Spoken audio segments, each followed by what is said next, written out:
11 Sports welcomes you to the following presentation of the Simulation Football League.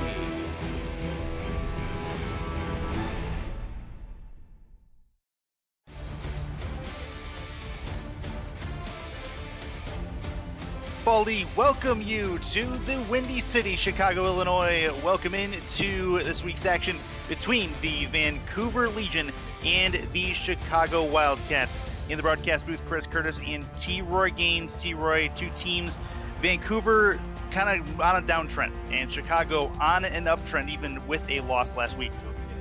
Yeah, both teams unfortunately suffered losses in their last games. Vancouver definitely is going to need to help protect Tom Pepper more. He is sacked 28 times coming into today's game. So they give him time in the pocket, and if Pepper actually takes what Chicago's defense gives them, I think they'll have a chance to pull off the upset here. And they also need to play ball control offense, keep the Chicago's offense off the field. Will be the best defense for Vancouver today. Now for E.T. King, he just needs to protect the ball, limit the INTs. Look.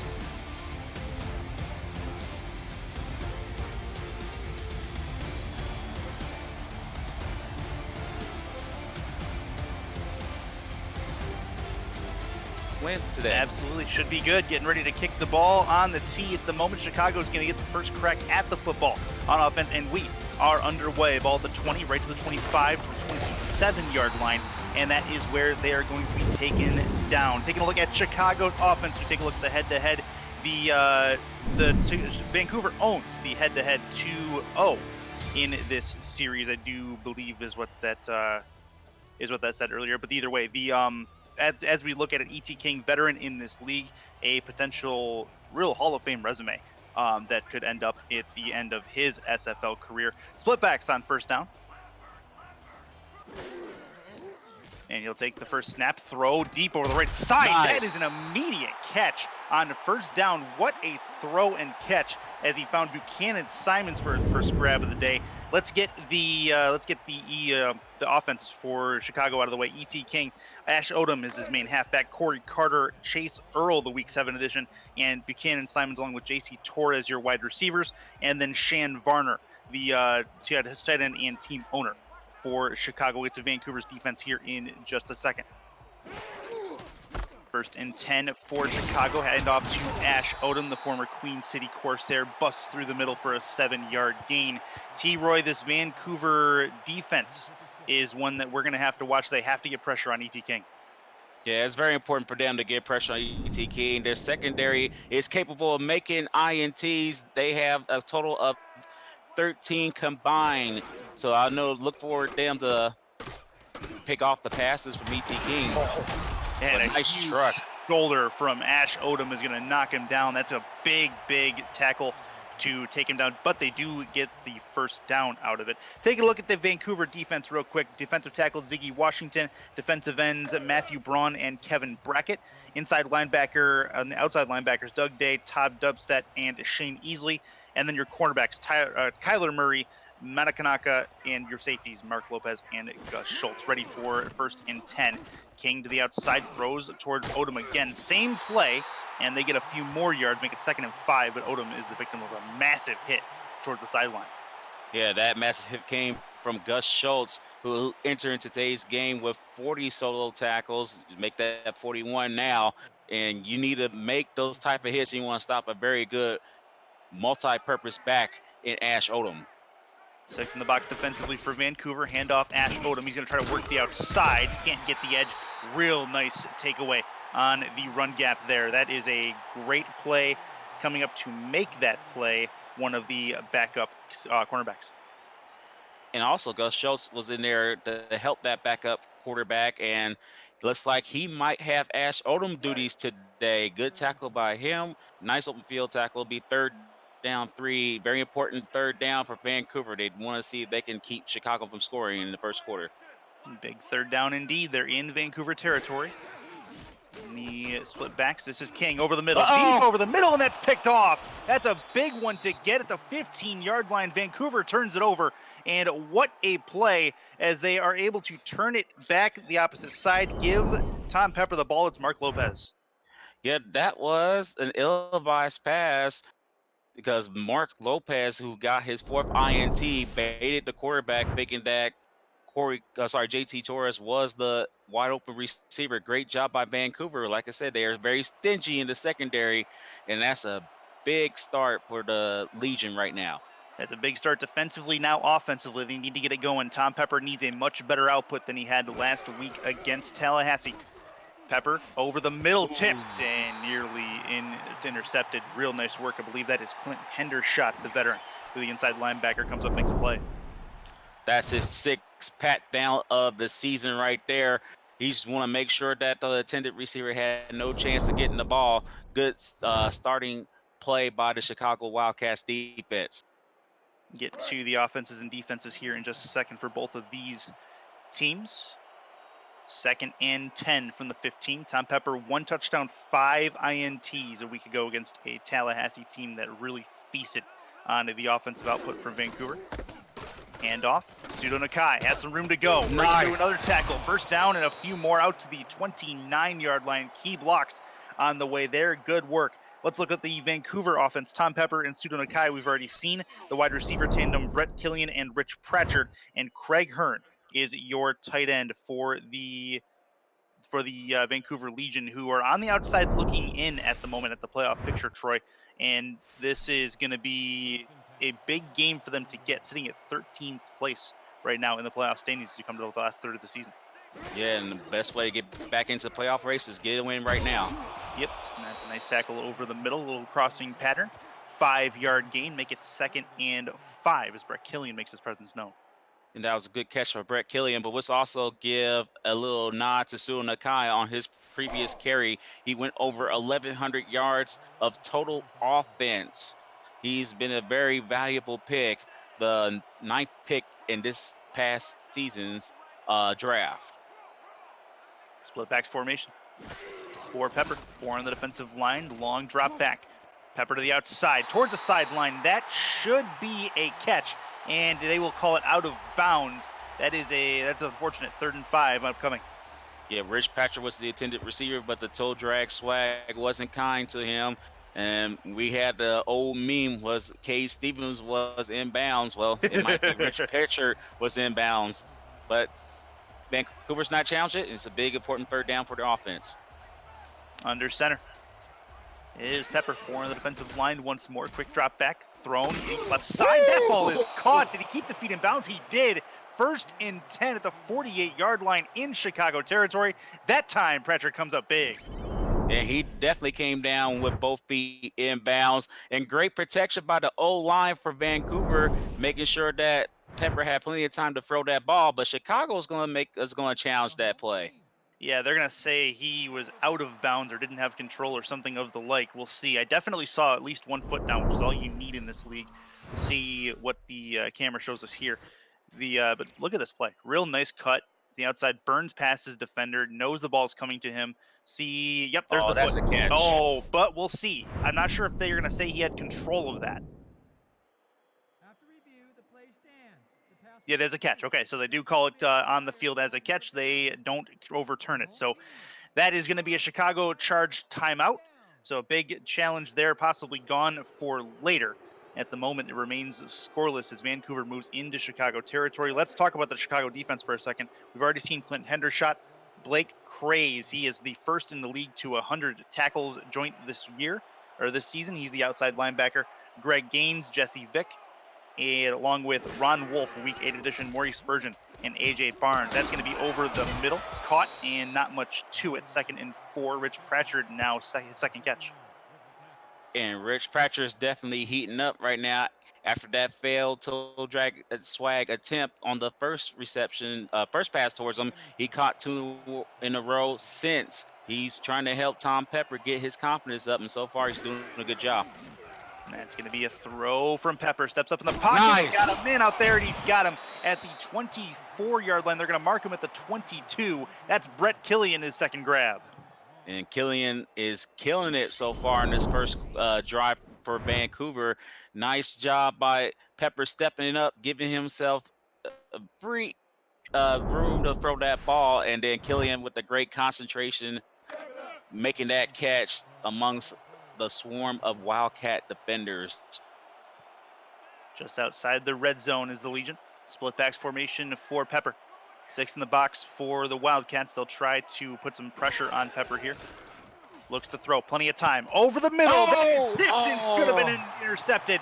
Oh man, that is Maurice Spurgeon, I do believe, that had his hands on it. Should have brought it down, he did not. It'll hit the ground harmlessly. And I know he's definitely kicking himself in the butt there. The University of Tennessee student not happy with how his college team has been playing. He almost had a chance to make an impact for his team in Chicago, who, oddly enough, wears the same colors. I just realized that. Yeah, offset I formation for the Legion. This is a run for Pseudo Nakai. Trying to bust it to the outside, and he's going to get 9 out of it, or they'll say 8. Down to the 14-yard line. First trip to the red zone today for the Legion.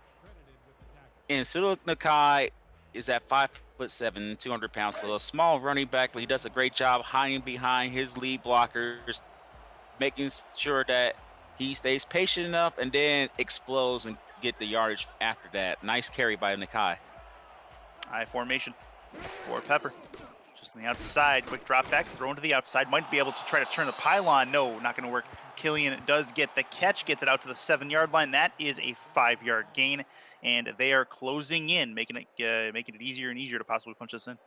And this is a great start by the Vancouver Legion team. Offense was able to turn the ball over in Chicago's red zone, and then now Vancouver's potentially could put 6 on the board. We'll see if Chicago's defense can step up to the challenge and hold them to 3. 3 receivers at the bottom of your screen, looking over the left side. That's caught. That's a touchdown for Vancouver. It is Rich Pratchard, his first grab of the day. And he was covered. He knew he was going to get hit, but it did not matter. The out route towards the end zone, the slant route towards the end zone, I'm sorry, was successful. And he made sure that both feet was going to be in bounds that time as he made the catch in a great opening drive for Vancouver, looking sharp in the all-go today. That's a great play by Rich Pratchard. This is going to be the extra point coming. Make a 7-point lead out of this as long as everything goes correctly. Snap good, kick, hold, or kick, hold is good, kick is up and on the way, and it is through. Chicago gets the ball back after the interception. We'll see if they can answer. This is the SFL on 11 presented by APM Music.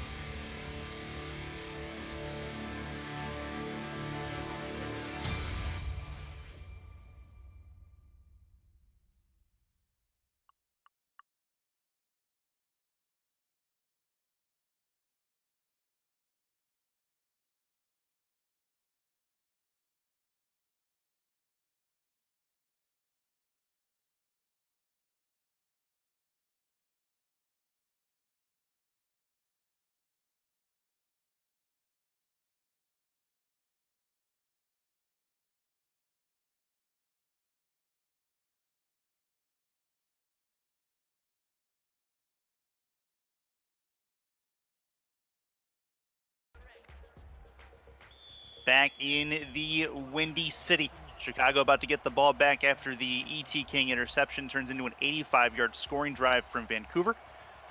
Kick about to be on the way. We'll see what E.T. King has as an answer as they are about ready to go on the sideline. 11-yard line is where the kick is caught, and that'll get down to the 29. E.T. King, as mentioned, a very big-time veteran in this league. He's done a lot of things in this league. If I'm not mistaken, though, and I have to check history, he does not have an SFL championship under his belt. T-Roy. Not yet, but he got a good start right now with a 5-2 record. He's looking to rebound off of that previous pick. We'll see he can have a short-term memory and get his team down the field and get 6 on the board. That's going to be over the middle. Right side, that is tipped and incomplete. Actually, nearly was intercepted. Gus Schultz has been all over the place early. Yes, he has. He's been doing a great job shadowing Ash Odom, and he did a good job with the pat down there.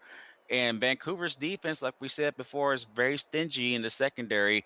Now has 12 INTs coming into after that first drive in the INT by Lopez. 3 at the top, 1 at the bottom on your screen. Ash Odom is standing next to E.T. King. Looks to throw. Plenty of time over the right side. Quick play over. Not much to it, though. He's going to get caught behind the line. And don't forget, you guys can go hashtag from couch to field as well. Plenty of new additions to both of these rosters in the last couple of weeks as roster expansion took place. 3 extra spots for contracted players on each particular team. You saw there was a week 9 edition this week as well. That was Matthew Braun for the Vancouver Legion. That's going to be over the middle, and it will hit the ground harmlessly. In fact, I think, if I'm not mistaken, that was one of the backup cornerbacks that came in. Matthew Braun, one of them this week. Shane Easley, another addition for this roster. This will be a big 4th down, and it's looking like a punt. This will be a Vancouver. It's a nice defensive stand by Vancouver, T-Roy. You look at it, they score the touchdown, they come in and get a quick 3-and-out from the Chicago offense. They have done what they can to negate this crowd in the Windy City to kind of be quiet. It's kind of nice. Yeah, this is a very good start by Vancouver team, period. Offense was on fire. Defense done a good job shutting out Chicago 2 drives in a row. And Vancouver has a good field position at their own 36. Let's see if Tom Pepper continues to get plenty of time to throw the ball, which the O-line did a great job in the first half. Let's see if that continues. First drive, I'm sorry. Let's see if that continues here on this drive. Pepper was 8 for 9 on that first drive, 55 yards, and obviously the touchdown at the very end to Rich Pratchett. We'll see if they have on this second drive. Over the middle, that one's intercepted. Athletic leaping grab, and that is an immediate turnover. The defensive tackle, I believe, got up to take that one away. What a play, and Chicago turns the ball over. So that was Blake Craze who gone up, climbed that ladder, come down with his first pick of the season. Great job baiting Tom Pepper, thinking that, he was going to be wide open. And you see he is the league leader in tackles, but he got his first INT, and that's huge for Chicago. We'll see if they can capitalize off of Vancouver's mistakes here and get on the board. Talk about good field position. That's exactly what it is. Craze, the outside linebacker, leaping to make that play. First play from scrimmage for this drive for E.T. King. Throw to the outside, grab, trying to turn the corner, not going to get there. That's going to be a 4-yard gain. Not much to that one, but J.C. Torres has his first catch. Yep, but I do love the fact that they did the out routes on 1st and 10 instead of 3rd and long. So this out route was successful, get 4 yards, making this down a distance a little bit more manageable for Chicago. I formation for E.T. King. Looks to throw deep, right side, tipped. Oh, it should have been grabbed. Not able to bring that one in, unfortunately, is Buchanan Simons. Gus Schultz in the area, but should not have mattered. That should have been 6. Yeah, I think that's the second drop pass in today's game for Buchanan Simons, who's looking to make up for a previous mistake 2 weeks ago against Alaska, where they were driving for the winning score and Simons wasn't able to get out of bounds. I know that was hurting him personally, and I think he's ready to make an impact in today's game, but he's now off to a good start so far. 6 in the box defensively for Vancouver. Handoff, Ash Odom. He's going to try to work the left side, break through a tackle. He's got room to run to the house. Chicago has a touchdown to likely tie this game up. And I know that brings a smile to your face because that was your former teammate, Ash Odom, who just trucked somebody into the shadow realm right there. And he was able to take it to the house. Awesome run. Awesome job by the O-line. And way to go, Chicago, able to capitalize off of the Vancouver mistake and potentially be able to tie this game up. What run that by Ash Odom there. Plenty of gap space to run through. Vancouver got gashed on that particular play. Extra point is pending, 7-6 at the moment.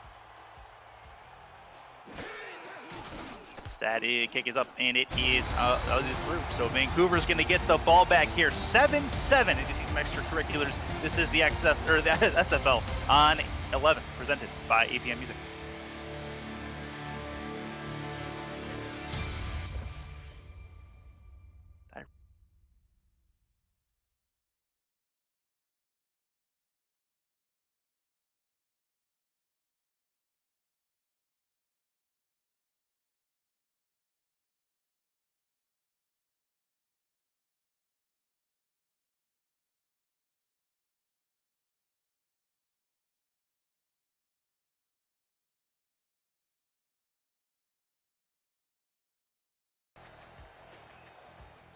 And we are back. Is Vancouver about to get the ball back? This is the SFL on 11 Sports. Chris Curtis, T-Roy Gaines with you.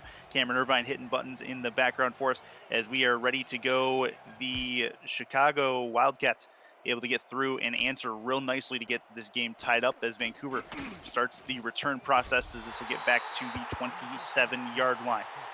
Take a look at the 11 Sports Next Twitch chat. You see it on your screen there. Plenty of SFL personalities and players from this game in that particular chat room. You can respond, you can interact with those players completely live, completely free on the SFL or on the at 11 Sports Next Twitch channel that is airing this game at the moment. Hello to all of you in Twitchland. Split backs formation for Tom Pepper. Long drop back throw. That's a C to the left side, and that was deflected by a Chicago Wildcats defender. That was Brett Killian, the intended target, 2nd and 10. Looks like that could have been miscommunication there, but that's also another ill-advised throw. There was 2 defenders for Chicago, including Jesse Fick, who was responsible for that pat down. If Pepper was able to get that ball towards Brett Killian there, that could have been a house call for 6, but that was. But I definitely want to give a nice little shout out to the O-line of Vancouver. They're doing a good job giving Tom Pepper plenty of time to throw the ball. That's only his, second, or actually his 3rd incompletion of today's game so far. I have 2 incompletions, 8 for 10 at the moment. We'll see if that changes here. Stats team making us look way smarter than we actually are. This is going to be a run to the right side. Studo Nakai has a 9-yard gain. That'll work. Good work, and Roland on the back end doing stats for us. Thank you very much for that. 3rd and 1 coming up here for Vancouver at the 36-yard line. Got to get it to the 37. You start hearing the Chicago crowd get into this, trying to will their team to a stop. Keep this game tied up. Handoff, Nakai trying to find the hole. He's not going to do it. Tackled for a loss. It is 4th and 2, and Vancouver will punt. I know Quit Hendershot was the first man that got to him. Also, A.J. Barnes was the second. Nice combination tackle by those 2. And we talked about this during the pregame. A.J. Barnes was tied with Blake Craze with 10 tackles last game against Vancouver. Sorry, not against Alaska. Apologize there. But good job by them putting a halt to this drive and potentially give Chicago the momentum. Oh. That was nearly close. Blocked on the punt as well. That was a diving attempt. This is caught. Attempted run back, and that is not going to go very far. So Chicago has the ball back. They're able to get it on a quick 3 and out. They're able to force. That's a great play, great set of plays by their defense, which is stepping up when it matters most. Still not out of the first quarter yet. Still 2.5 minutes left to go in it. In a 7-7 game. Chicago in the wild card hunt firmly at 5 and 2, and the Vancouver Legion in the 13th spot, top 10 in the league standings, make the playoffs at the end of the 12 regular season games. We are in a single back formation, and Ash Odom's going to get stopped at the line of scrimmage. A good tackle there as we see the top 6 there. Yeah, I think you recognize that top team. Yeah, I do recognize that top team. Hopefully we can keep that up. We got a tough one against OKC on Tuesday, and Seattle's definitely on our heels there. Yeah, Baltimore, really, really nice season so far. No small part in no small effort in your part for that team. It's going to be the right side, caught, and that is going to be a quick catch. I believe that is going to be J.C. Torres, his 2nd catch. And good catch by J.C. Torres. Chicago is firmly in the race here for the playoffs at number 7 for the wild card.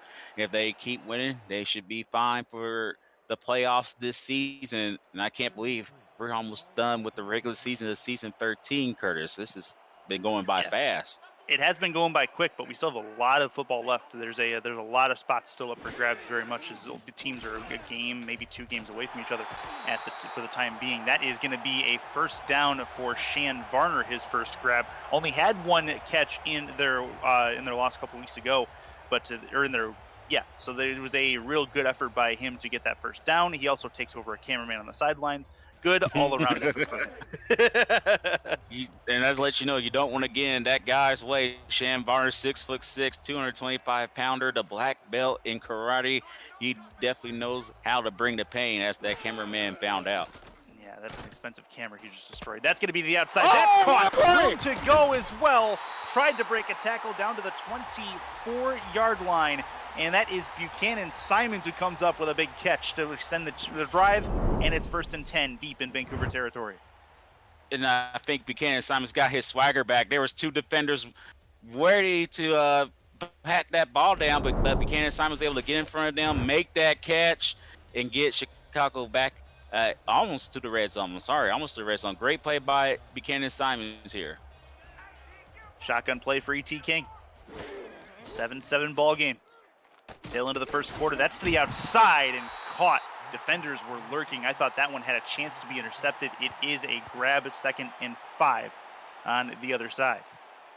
So at the start of the game, Vancouver's receivers were doing a great job catching the ball for their quarterback. Right now on this drive, it's been Chicago's receivers, Corey Carter and Buchanan Simons helping out E.T. King. We'll see if they can convert their progress here for 6 and get the lead. And Corey Carter with the last catch. He's about lined up at the bottom of your screen. E.T. King goes the other way. That's caught trying to get the pylon. Not able to do it. The catch is at the 4-yard line. Going out of bounds is going to be J.C. Torres. They have a 1st and goal. Now, while Ash Owen was the guy who scored in the previous drive, this offense has been primarily a passing offense. All the receivers coming into today's game is over 500 yards receiving. That is Corey Carter, Simons, and Torres. Chase Earl joined the last game versus Alaska. He's still looking for his first catch of his SFL career. We'll see if that happens tonight. That's the outside. Ash Odom, end zone, touchdown, Chicago. They come through and take the lead. What a drive by E.T. King and the Wildcats. What an answer by the Wildcats. And since Chicago was able to get their receivers involved during this drive, they completely forgot about their new E-back in Ash Odom, who can catch the ball out of the backfield as well as run the ball. That's his first receiving touchdown of this season. Great job by Ash Odom. Great drive by Chicago as they regained the lead, and the Wildcats fans are happy right now. Yeah, you can hear them in the background. They are going nuts in the stands. This is going to be an extra point coming up here pretty quick. 13-7. Going to be 14 as long as there's no issues here. Snap good, hold is low, kick is on the way, it is up, and it is through. 14-7 Chicago. And we'll see where we are at. Vancouver about to take the field again. 16 seconds left in this first quarter of play. Not much left to this first quarter of play. And we'll see if they maybe run one play from scrimmage before the end of that quarter. Kick is going to be on the way here shortly. Vancouver gets the ball back, moving right to left. They'll switch sides, obviously. Kick is on the way. Get it down to about the 8-yard line. Caught there. 20, moving right to the 25 to the 27-yard line.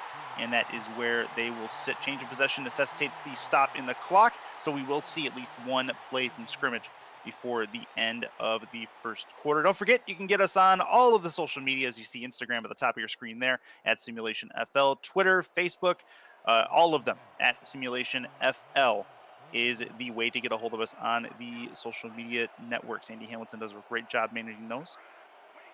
Offset I formation. Looks to throw over the middle. That's a problem. And it is an interception. And guess who? It's Blake Craze again. The outside linebacker with 2 interceptions on the day. And Chicago's in business. So he was coming in today's game with 0 INTs, and that's his second one. And another ill-advised throw. Pepper just, for some reason, didn't see number 96 in the all-black. And Pepper has to admit those mistakes. Otherwise, they're going to be in another world of hurt, unfortunately. They lost last week to Tallahassee 49-7. And if they don't want that to happen again, the offense has to do a better job protecting the ball. Well, they have a chance to go down 2 scores here if Chicago can take advantage. About 6 seconds left in the first quarter. This is to the outside. Ash Odom goes absolutely nowhere, and that will take us to the end of the first frame. 14-7, Chicago up on Vancouver. We'll be back right after this. This is the SFL on 11 Sports, presented by APM Music.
Today's Simulation Football League broadcast on 11 Sports is presented by APM Music, Production Music Library, and Custom Music House. By Fuel Beyond Imagination, visit the all-new SFLinteractive.net today. By Matt Doyle Designs, the official branding partner of the Simulation Football League. And by Media Tech Institute, turn your passion into your profession. Aerial shots brought to you by AirViews, united by drone. Visit airviews.com to see more drone footage. Just take a look there at the Windy City site of Vancouver and Chicago. Chicago with a 14-7 lead. They have the ball in Vancouver territory after the second interception by Blake Craze. This is a real good start for Chicago for the time being. Odom through the middle. He's going to bust through and get 8 yards. 3rd and 2. Chris Curtis, T-Roy Gaines with you. It's a pretty good first quarter, T-Roy, when you see 3 touchdowns, 2 of which came off, in fact, all 3 of which came off of turnovers with really good field position. That's right. All 3 did came off of turnovers. Offenses has been doing a good job capitalizing off of turnovers, but Vancouver's in a huge 3rd down. They need to stop Chicago right here, prevent the damage from getting worse. If they score a touchdown, they want to hold them to 3 right now. So the ET Kings drop back, throw to the outside, little screen play. That's a first down and more for Odom. He's got it down to the 15-yard line. They'll mark him at the 16, 1st and 10 for Chicago. And he trucked Kyler Murray there on his way to that first down, but Vancouver's not doing a good job covering Ash Odom. He is Chicago's E-back, the new E-back, since the other Willis, Jared Willis, is down on your team, Curtis. Yeah, it's almost like a free agency trade. Jared Willis goes to Queen City, and Ash Odom comes here. This is going to be the outside throw. Actually, not quite to the outside, into the inside, but it is a catch. And that is a 2nd and 10, actually. It looks like he hit the ground before he was able to bring it in. Yeah, good job by Vancouver's defense, making sure that Odom didn't make that catch that time. But Curtis, do you remember the running back that was here in Chicago before Willis took over? Without looking it up, no. It will be J. Calvin Kim. So Willis took over right. for J. Calvin Kim, and now we got Ash Odom here taking over for Willis. And J. Calvin Kim, formerly a Tallahassee Pride player as well. A little bit of SFL history for you. That's to the outside. J.C. Torres, another catch for him. 3rd and 6 as he gets to the sideline. 4-yard completion. He's got a couple of catches, 4 of them to be exact. One of them that really set up that touchdown drive earlier in the first quarter. Yep, and now Chicago has more options here. 3rd down 5, but what E.T. King needs to do is make sure he doesn't turn over the ball here in the red zone. They definitely want to put points on the board. Looks like they're getting ready to get 7 with this formation here. 3rd and 6. In the gun by himself. King to throw. Puts a floater over the middle. He's got it. And that is 1st and goal on the goal line. He does not have the touchdown. What a throw by E.T. King. That was close as Corey Carter nearly crossed the plane. Yeah, that was very close to being picked off, but Corey Carter was paying attention. Number 54 for Vancouver, Doug Day, wasn't looking for the ball. Yeah, I thought that was a score, but Chicago is not going for the challenge here. You know why? They already lost 1 challenge, so I guess they want to save it for another important play. We'll see if they go cash it in right here with a run to Ash Odom. Could be interesting. Could be a run. Nope, it'll be King throw to the outside. Ash Odom trying to bust the play, and he's not going to get there. That's a real nice defensive play by Vancouver to keep him in front of the goal line. 2nd and goal. They lose a little bit of yardage there. It's 2nd and goal at the 1. Now, I'm not 100% sure, but I think one of the 2 rookies that signed for Vancouver made a tackle. Here was Matt Braun or Todd Matthew Braun. Yep. It was Matt Braun. Good job by him stopping Ash Odom from getting the end zone after he struck somebody to the shadow realm. Oh, that should be a touchdown. To the outside. Yeah, Pylon, he's in. Ash Odom finally able to get through. They had the right package for him that time, and it's a 20-7 ball game as Chicago scores again.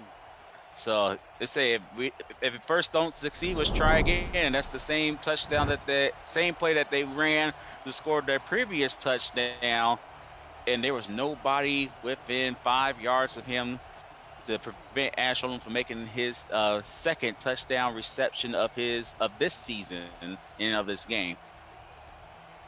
Extra point going to be on the way here shortly. Going to try to make it a 2-score game. Already a 2-score game. Try to make it a 14-point game.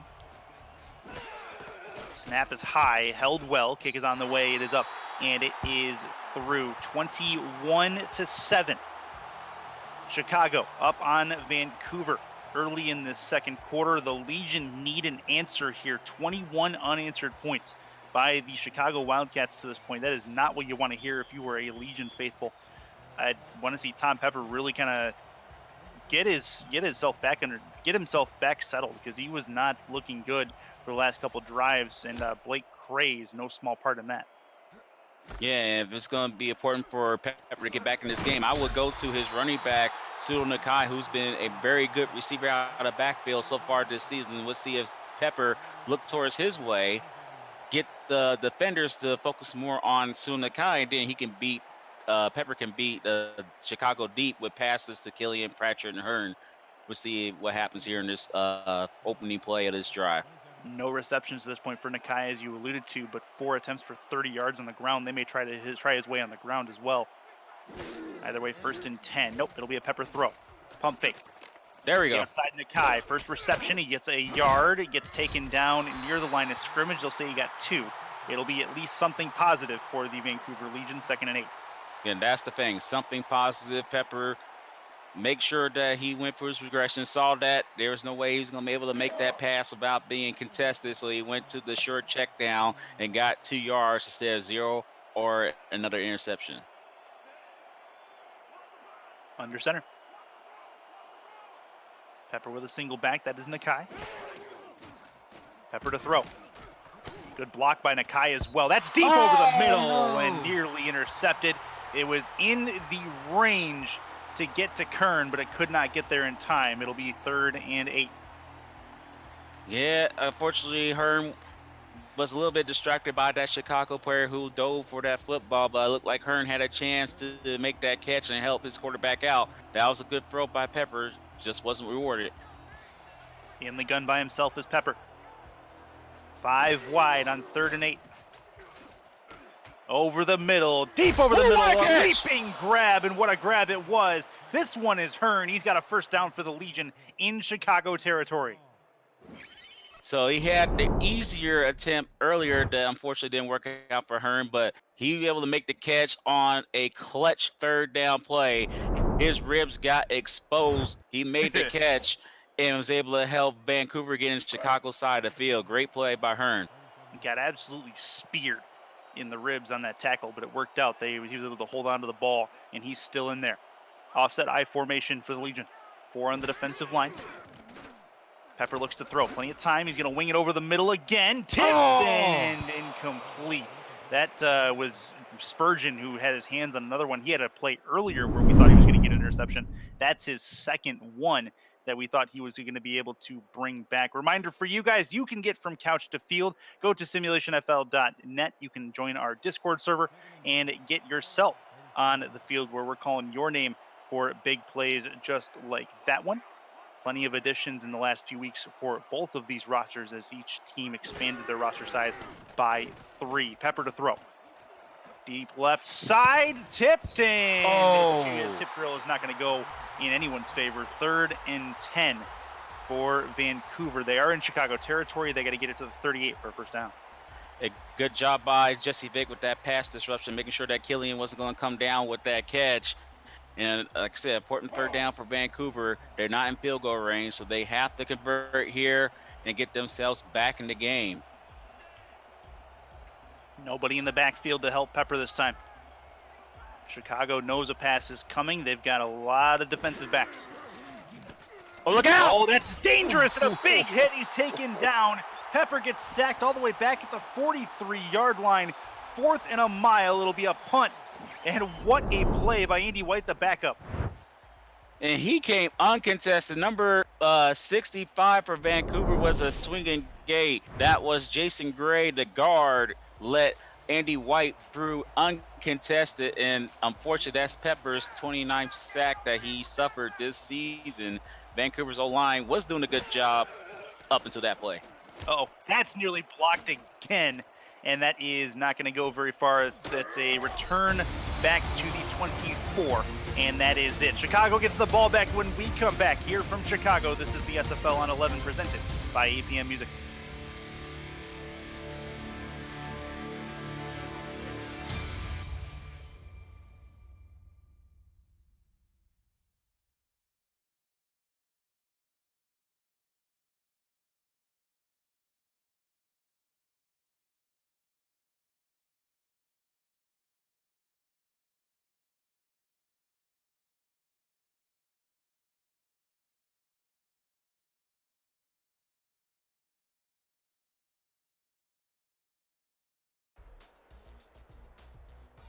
And back to it again, 1st and 10 for Chicago at the 24-yard line. If you guys are just joining us, missed a pretty good game so far. Chicago up 21-7 on the strength of pretty decent field position and a couple of turnovers from Tom Pepper and the Vancouver Legion.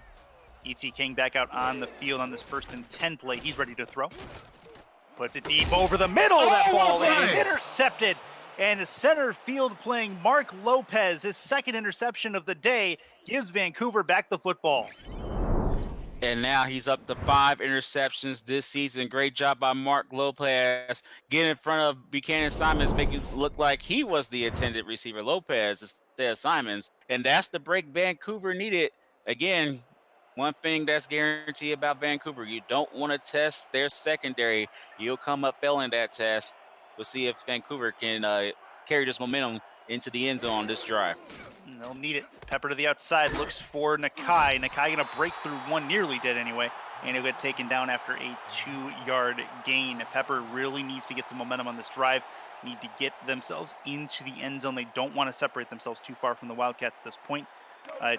Even in the second quarter, I'd say for momentum's sake, a touchdown is essential here. Yeah, it's very essential. Yeah, they have to get points on this drive to stay in this game. They don't want this game to get out of hand. In the gun, by himself, 5 wide. Pepper, deep throw. That one is nearly caught. That's not going to go. A.J. Barnes comes up and lays the wood and knocks the ball out of the hands of the intended receiver, which I believe was Hearn. That's a great play, 3rd and 8. You know why Hearn couldn't make that catch? Besides A.J. Barnes hitting the ribs, that's the second time in 2 drives that Hearn got hit in the ribs. He was able to come down with that catch, and it's another important 3rd down. Can Vancouver convert? Got to get it to the 38-yard line for a 1st down. Pepper to throw. Has an out on the outside if he wants it. That's over the middle. It is caught. That's a big-time catch, big-time hit as well. And Rich Pratchard comes down with the 1st down.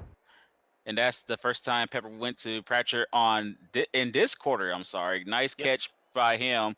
A.J. Barnes was ready to meet him helmet to helmet, basically. But Rich Pratchard was able to make that catch and help his team continue this drive. We'll see if they can get 6 here.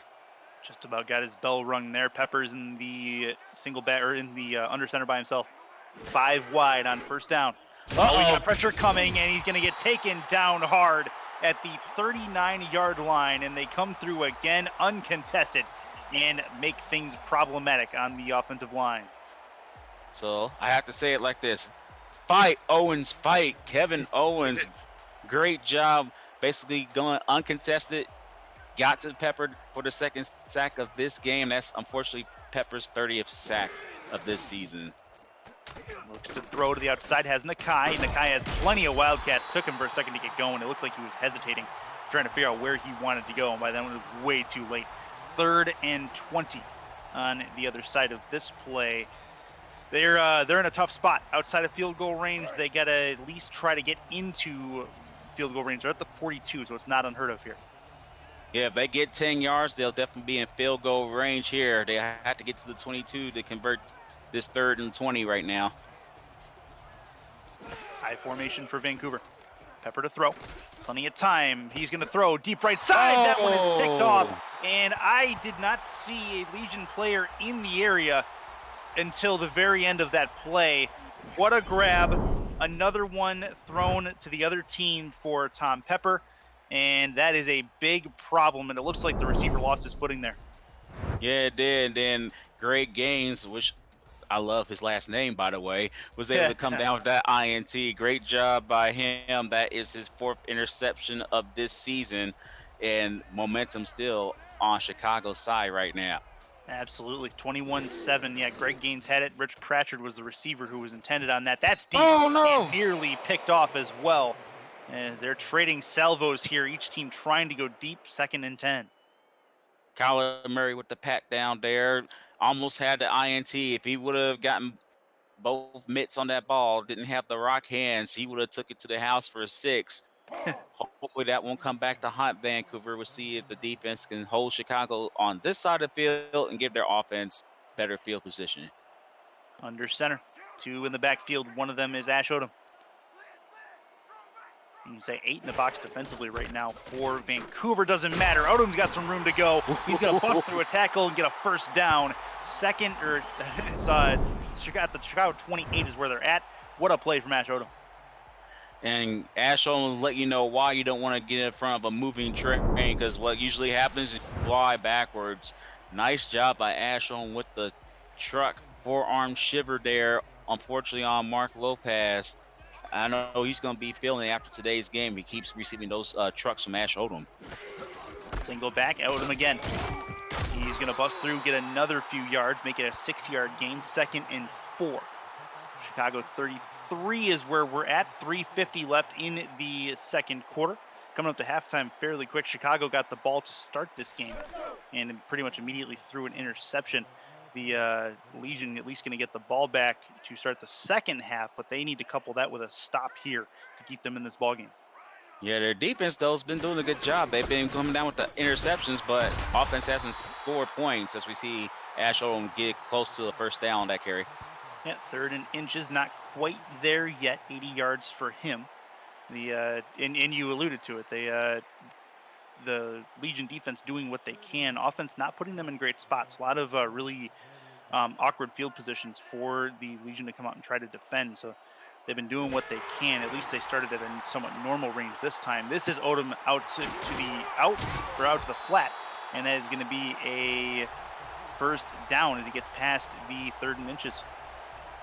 And for some reason, defenders on the right side of Chicago's offense has not been doing a good job covering Ash Odom. That's the same play he has burned them with that got him the touchdown, the 2 previous touchdowns, I'm sorry. And then just right here, Vancouver is not adapting to that play. They need to if they want to make an impact here.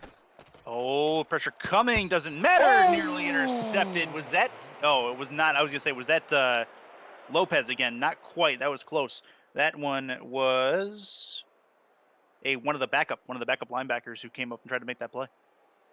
Yeah, I think that may have been Duke stat number 58 with that pat down. As you see, Lopez, who already has 2, is getting ready to get himself hyped up to get another interception and help his team get back in this game. We'll see what happens. I saw 56 on that, but either way, it was Dubstad, nearly a really nice play. That is a tackle behind the line of scrimmage. They'll say you got a yard. To 3rd and 9 it goes at the 43. So a key 3rd down coming up here for Vancouver. Yep, and we alluded to it earlier in this drive. The defense of Vancouver's been doing a great job. It's just their offense has been struggling, so we'll see what happens. Indeed, 2-minute warning is upon us coming up to halftime. 21-7, Chicago has the lead. This is the SFL on 11 presented by APM Music. Stay with us.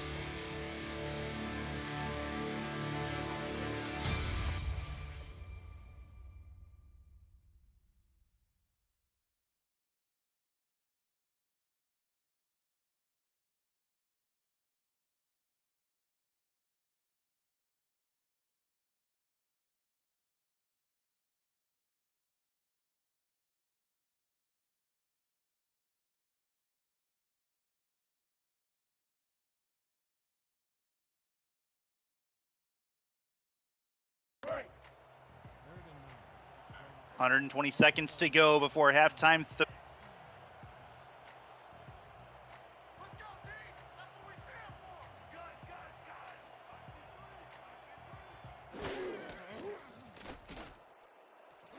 Minute. And this will be to the outside. That is not going to go very far. Vancouver does get the stop. 4th and 3 after the completed pass. But a big stop by Vancouver. They'll take a punt and have a 2-minute drill to run before this quarter's over. So I know Buchanan Simon wasn't happy with himself not getting the first down. But look at the positive. He's able to get his punter another opportunity to pin Vancouver deep with this kick thanks to that gain on that previous catch. We'll see what happens on this special teams play. Ooh, and another near block. Seen a couple of those tonight.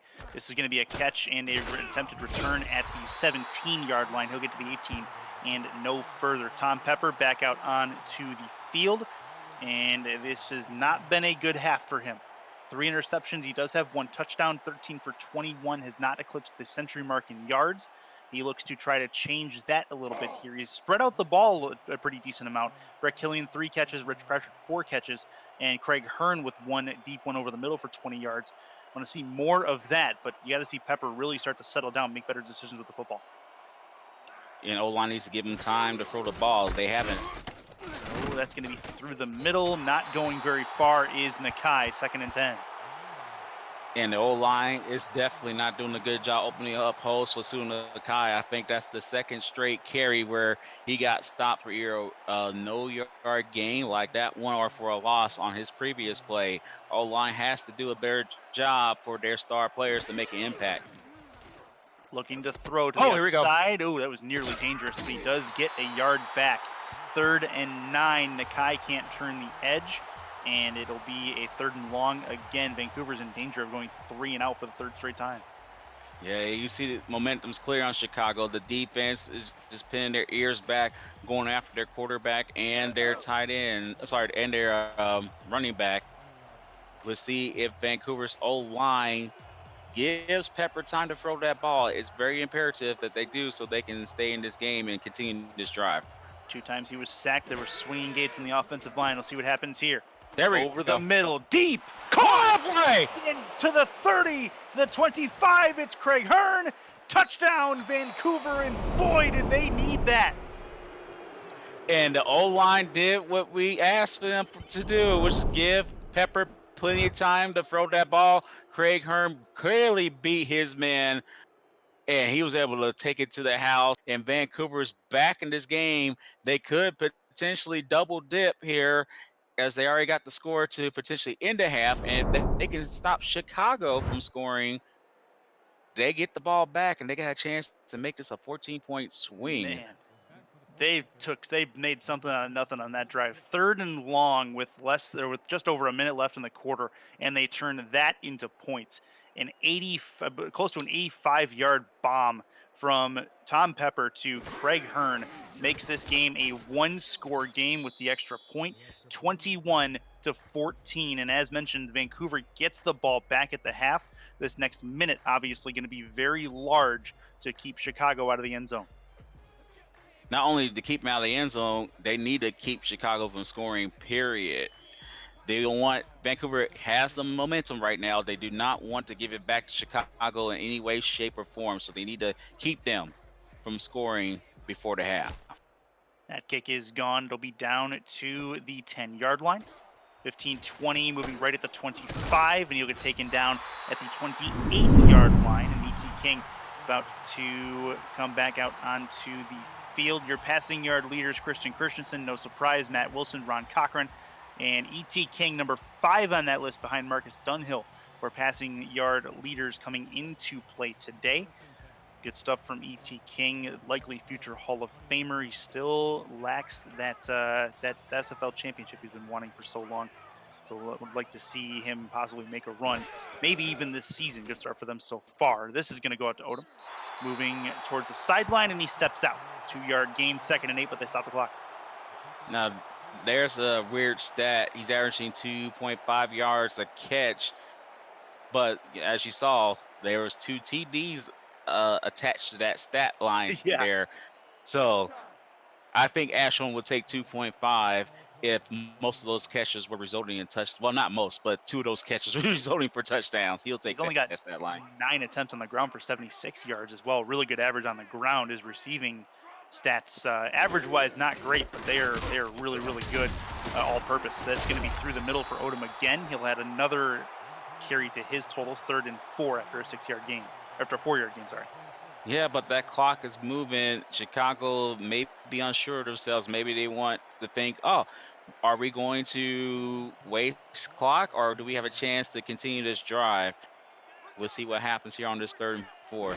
3rd and 4 coming. This is going to be a throw to the outside. That's caught, first down towards the sideline. They're going to stop the clock. Huge hit out of bounds as well, as that is Corey Carter who takes the hit and the first down from Vancouver. New set of downs with 31 seconds to go.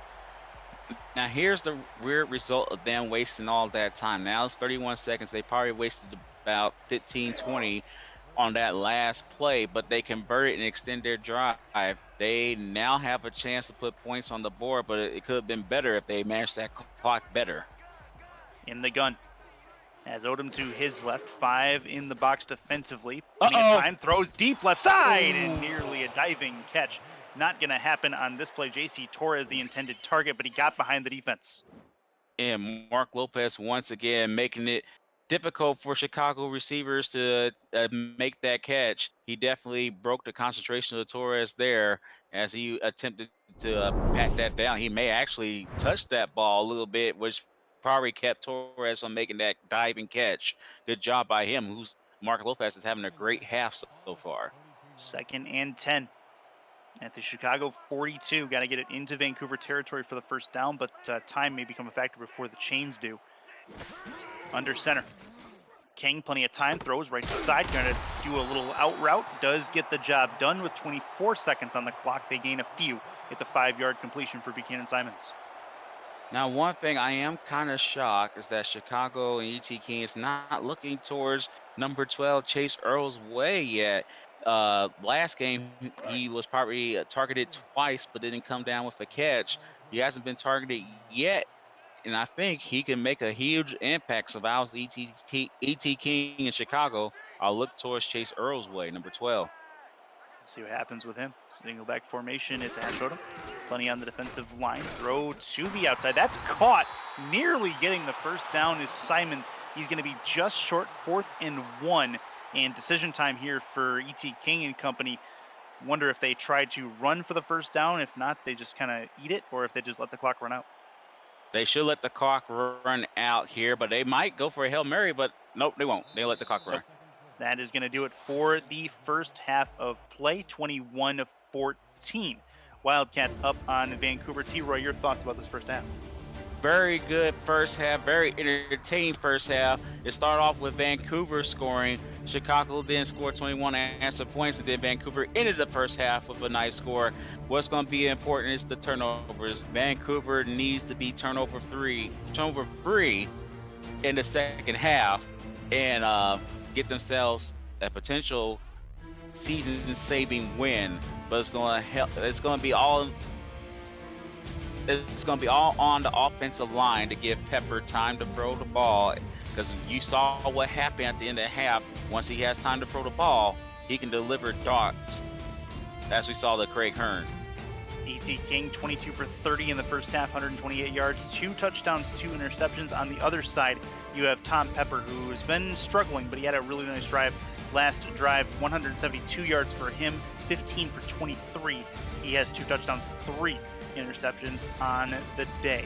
Leading receiver on the field in total, Buchanan Simons has 5 catches to this point for 53 yards. And on the other side for the Legion, it is 4 catches for Rich Pratchard for 38 yards. Greg Hearn, 2 catches for 101, including that long touchdown. So the second half coming up here in just a bit. Vancouver going to get the ball. Keys to this second half. You alluded to it. Offensive line play is going to be huge, T-Roy.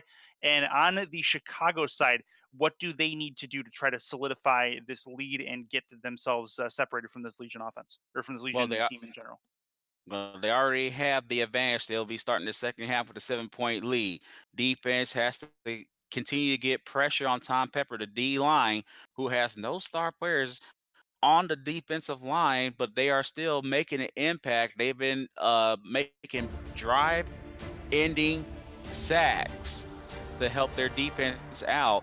If they continue to do that, that's going to pressure Tom Pepper to throw those ill-advised passes as we saw in the first half. So their D-line has to pressure Pepper, force him to throw those ill-advised passes, and they have their secondary pick it off like that, as we saw there on that replay. And then Chicago's offense got to continue what they've been doing. Giving Ash Odom the ball, having their receivers make great plays. I still like to see Shan Barner get more involved in the game. He only has 1 catch, so he's already matched his total from last week. Get him involved in the game more, since he's the tallest target for the star players of Chicago's offense. And taking a look, Ash Odom actually leading receiver for both teams at the moment. 8 catches, but only 15 yards from the receiving tandem. That one is where we were going earlier. But that, beside the point, is in the past. We are ready to go for the second half of play. Chris Curtis, T-Roy Games with you in the broadcast booth in Chicago, 21-14. Chicago with the lead. They kick the ball off to start this second half. We'll see what Pepper can do to start this second half. And we are underway. Ball caught at the 7-yard line, returned to the 20, moving left at the 25 to the 27 again. It's pretty average starting field position for the Legion that doesn't end up in a turnover. As we take a look, the wild card race is as follows. You see Chicago right there. They're on the 7th hole. Top 10 spots in the playoff race get in. So you see Chicago, Sioux Falls, Queen City, both right there. Chicago could use a win to possibly vault into one of the top 5 spots. Alaska owns the tiebreaker over them, but I'm not sure about Tallahassee or others. That's going to be a big run early from Pseudo Nakai to the outside. He's going to get all the way to or past midfield into Chicago territory. 1st and 10 for the Legion. And Sul Lakai will love the fact that his O-line's giving him room to run that ball. The fullback did a great job with that last block, and then Sul Lakai has to make the first man miss. He did with a nice tackle, shoulder charge, knocking Spurgeon down from making that tackle. He got lower to Spurgeon. That's what helped them out. And that's a great start by Vancouver, who has a chance to double dip here, make a 14-point swing, and make this game even more exciting than it has been so far. This will be a big first down now. I want to see what they can do. Maybe give it to Nakai again, let him do work. This is an offset eye. They'll get it to the outside, and he gets nowhere. Good job, covers that time, as they are able to keep it out. And first and 10 turns into 2nd and 10 as Chicago works to try to get settled defensively. And great job by the Week 8 signing Ron Hoff, who was able to make that tackle on a very good suit on the Kai. Ron Hoff is 5'11", 212 pounds.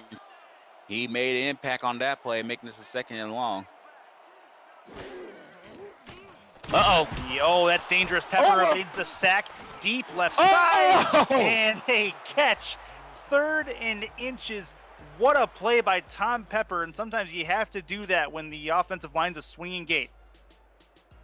He's been sacked 30 times this season, so sometimes you have to make a play. That was a Ben Roethlisberger-like play where he was able to break that incoming sack, stay upright, and able to deliver a nice dot. Now it's 3rd and short. They have to convert here. 3rd and inches. That's the outside. Nakai's going to fight forward. He's going to get it. That's a big first down for the Legion as they fight their way through. They're into Chicago territory, into field goal range on the tail end of it. 34-yard lines where they're at, and Vancouver's moving. You don't expect somebody that weighs 200 pounds to be able to carry somebody across the first down marker, but that's what we saw there. Pseudo Nakai is very deceptively powerful for a guy who's that short. It's going to be a play from the left side. Good work. Another one that's in 2nd and 4. Tackle made by Clint Hendershot as Nakai gets the football in his hands again. 2nd and 4 at the 28-yard line. And this might be a Pseudo Nakai type drive here, and I don't see why not. He's very capable of winning the game by himself. He's almost near 1,000 yards rushing this season. He's actually over 800 yards rushing this season. That's going to be another handoff. Nakai gets taken down in the backfield this time. 3rd and 6. Nice work this time by Blake Crazy, I think, who came up and made the stop. Add another tackle to his total, league leader in tackles by total this season so far, over 100 to this point. And great job by Craze and Maurice Spurgeon stopping Sul Nakai for a loss.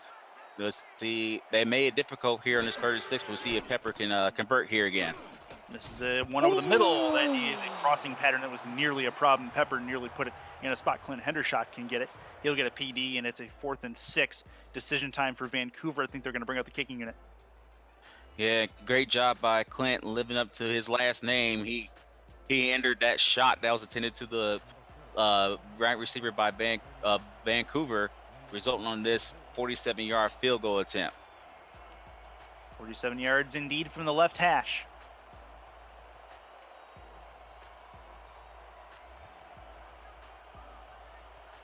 And make it a 4-point game. Snap good, hold good, kick is up and on the way. Plenty of leg to it, and it is That is good. That'll work. It was 21-14. Chicago gets the ball back when we come back. This is the SFL in 11 presented by APM Music.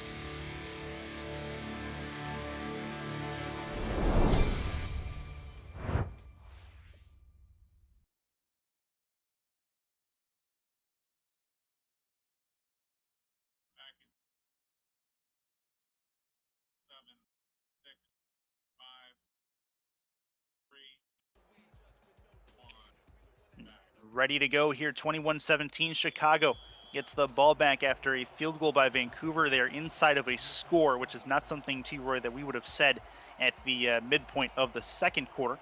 Kick about to be underway. And this kick will get down to about the 10-yard line, caught there. Moving to the left side, and the spin move goes nowhere. To the 28 we go. E.T. King back out on to the field for his first drive of the second half. And look for more of the same from him. A steady diet of Ash Odom and working Corey Carter into the mix. Corey Carter's been pretty decent to this point. I'd be interested to see what Vancouver has made adjustment-wise in the locker room coming into this third quarter. Yeah, they're going to have to actually focus more on Ash Odom, in my opinion. He's been the one that's been hurting them the most when it comes to the goal lines. Speaking of, Ash Odom, he gets another reception added to his total, his 9th of the ball game. That is 2nd and 7. As a 3-yard gain eclipses that. So he finally get over the 2.5 yard per catch mark with that catch, 3-yard catch there. But Ash Odom is responsible for all 21 points so far with that huge touchdown run and those 2 swing passes to the right. And another thing of note, Shan Varner, 1 catch in this game. He had 1 catch 2 weeks ago in the loss against Alaska as well.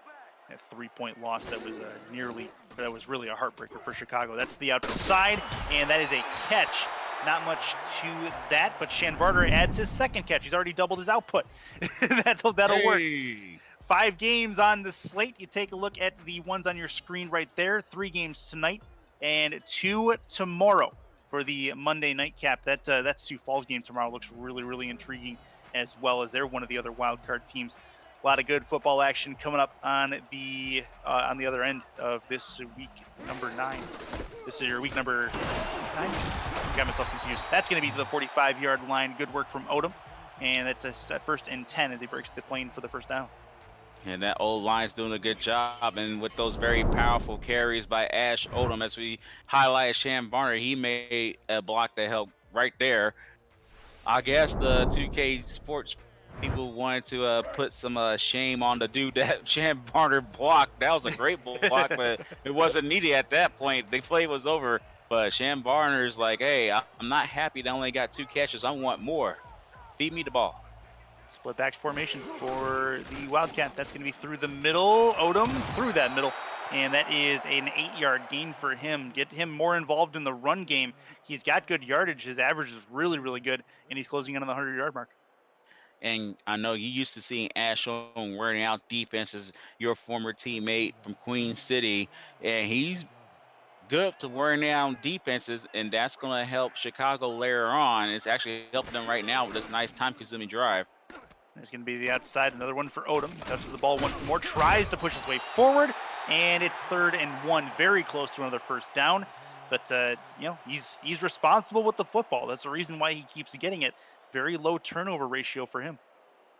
And you see why Shan Varner was very excited to get him on his squad this offseason, losing the great back from Jared Willis, who's now on your team, Curtis, and he gets Ash Odom. He's very happy with this new E-back.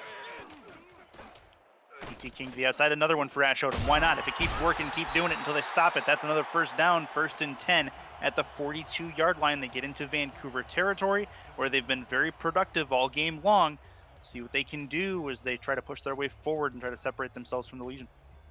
And 56 was Peters. He made a tackle, but it wasn't in time to keep Chicago from converting that 3rd down here. But we'll see if the secondary can get an INT here, so there's no running backs in the backfield. That's going to be the outside. Oh, and a real nice design play. That's going to be a first down. Receivers all rush forward. One of them stays back, and that is going to be a nice completion for another first down for the Chicago Wildcats as the backup comes in. Austin Matritto, the 6', 185-pounder backup wide receiver makes his catch, it helps extend this drive for Chicago. Vancouver might be getting a little tired here thanks to Ash Odom wearing them out earlier in this drive. 21-17. Chicago looking to add more points. Plenty of time for King. Look at that line. And what a play defensively as well. The linebacker comes up and makes a really, really nice play. It's Doug Day. Get the week 5 signing Doug Day with another pat down. He's been making an impact for Vancouver. I know Andy Hamilton is very happy to get this gentleman in his linebacking core. But we'll see if Vancouver can hold Chicago to 3 or potentially nothing here. They don't want Chicago to extend this lead. That's going to be under center. Looks to throw to the outside. Got a catch, and not much else to that as Shan Varner turns on the Jets, has his 3rd catch of the day, 3rd and 4 after a 6-yard completion. So early in this game, Shan Varner knocked down our camera guy, right? On that play, he made sure he didn't knock down the referee there. That was kind of nice of him. Nice spin move to avoid that linesman there to keep him from knocking that dude down. But it's already 3 receptions. I know he's kind of happy. There's a difference, though. The linesman can affect the outcome of this game. The cameraman really can't. Single back formation, King to the outside, sidearm throw. Oh, no. And that is out of bounds as Simons could not get his feet in. 4th and 4, and decision time for Chicago, likely a field goal attempt coming. Now, it looked like E.T. King made a very smart decision because there was 2 receivers right there heading to Buchanan Simons. He decided, oh, let's just make sure no one gets that pass, even though Simons made that catch out of bounds, but nobody was going to pick that off. So that was a smart decision there by E.T. King. 43 yards from the right hash. Trying to make this a 10-point game again. Snap good, hold good, kick up and on the way. It is through 42 yards through the uprights. 27-17, Chicago up, and we will head off. This is SFL 11 presented by APM.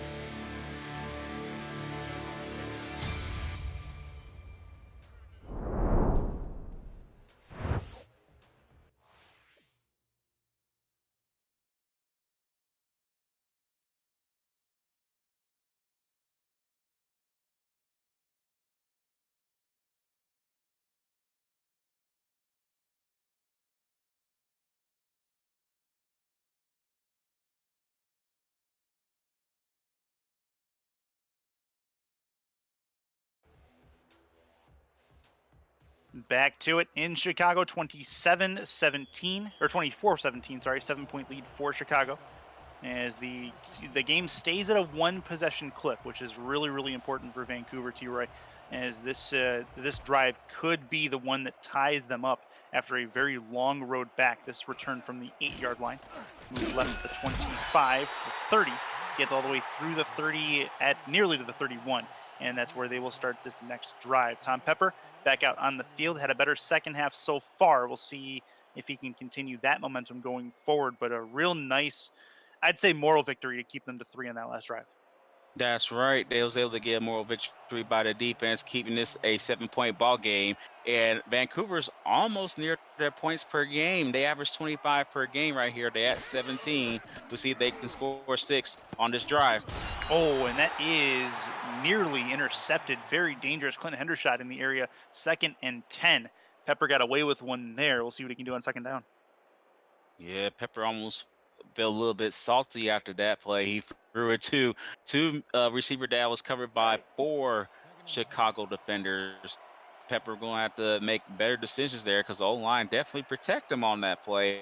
And they've been doing a good job protecting him since the end of the first half. Oh, that's a free play coming. This is going to be a Pseudo Nakai run. It's not going to matter for much. They're going to get 5 yards out of it anyway, and it likely a repeat first down. Yeah, we'll see who the Coper is, but that definitely helps Vancouver.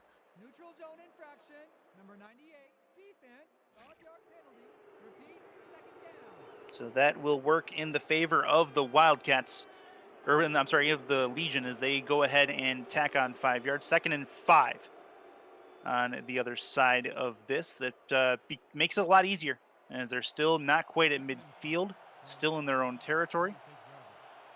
Blake Cray's 2 interceptions today, as you saw there. He has been on point for the Chicago defense.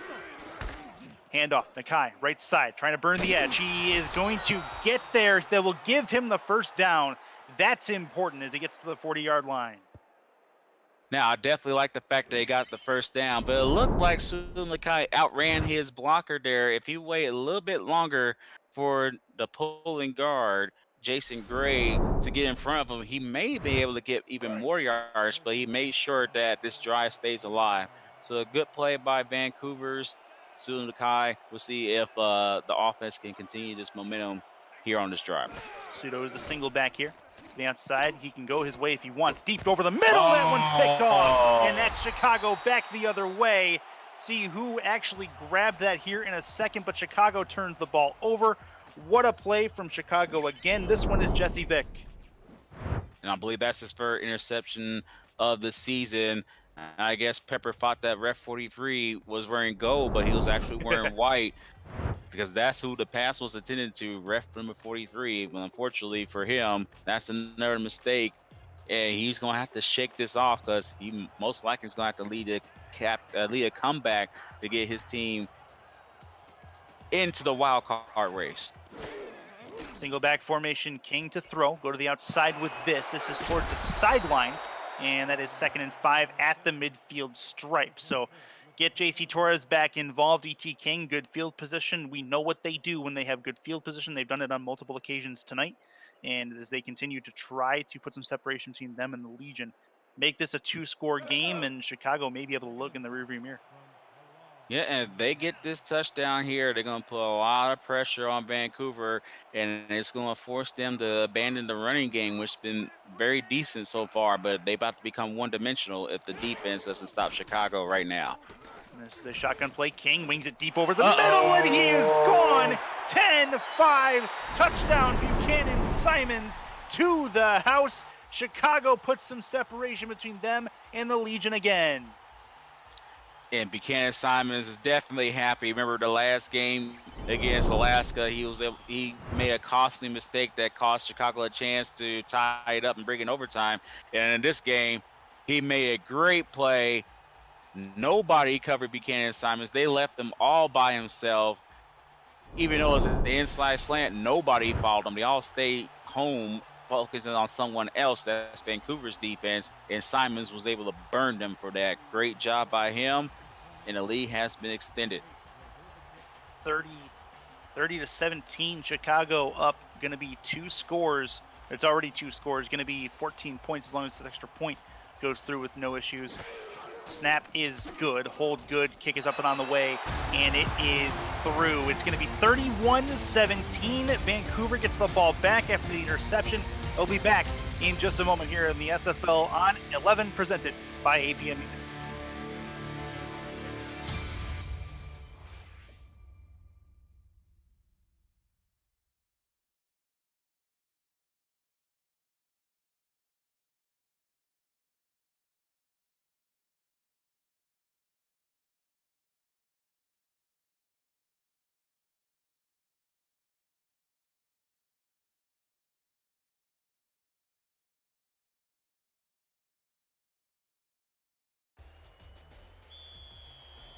It. Vancouver about to get the ball back in what could be a game-breaking drive for the Legion if they're not able to get points. Chris Curtis, T. Roy Gaines with you in the booth in a Week 9 matchup that is as close to a must-win for Vancouver as you can get. They're on the bad end of a 14-point deficit. This ball gets out to the 28-yard line. Tom Pepper, 4 interceptions today, including his most recent one, which turned into points on the next drive. Vancouver sitting at 13 on that list currently in the wild card race. They needed a win to possibly vault a couple of those teams. At this point, Chicago looks pretty close, as close as you can in the third quarter anyway, to being able to get through and vault up into the top 7. That's going to be up, and that's a incomplete pass, nearly intercepted Maurice Spurgeon on the other side. But one thing Vancouver needs to do to help themselves out, the receivers got to get hungrier than the secondary of Chicago. That was a decent pass. I know it was one-on-one, and Maurice Spurgeon is a very, very good defender, but Craig Hearn has to fight for his quarterback. Vancouver needs to make plays in order for them to stay in this playoff hunt. Vancouver looking to get something done. Pepper looks to go deep. He's going to get, no, he evades the sack. That's a nice throw as well. And that's a 3rd and 10. He stepped out of bounds. Oh, man, that was close. Looked really, really good and really close to a saved play for Vancouver. But Andy's challenging that. Hopefully it won't be a Cade Stevens type moment here. See where his feet are. I thought he had caught it. They had called it incomplete initially. That's the ruling on the field, so it has to be conclusive. Let's see where his feet are. Only need 1 foot in the SFL, and there it is right there. That should be a catch. Probably going to be overturned. After review, the pass has been ruled complete. There you go. There you go. A completed pass overturned. Call Vancouver not charged a timeout. They move the sticks on a great play from Tom Pepper to evade the sack and also have the presence of mind to get the ball out to the outside.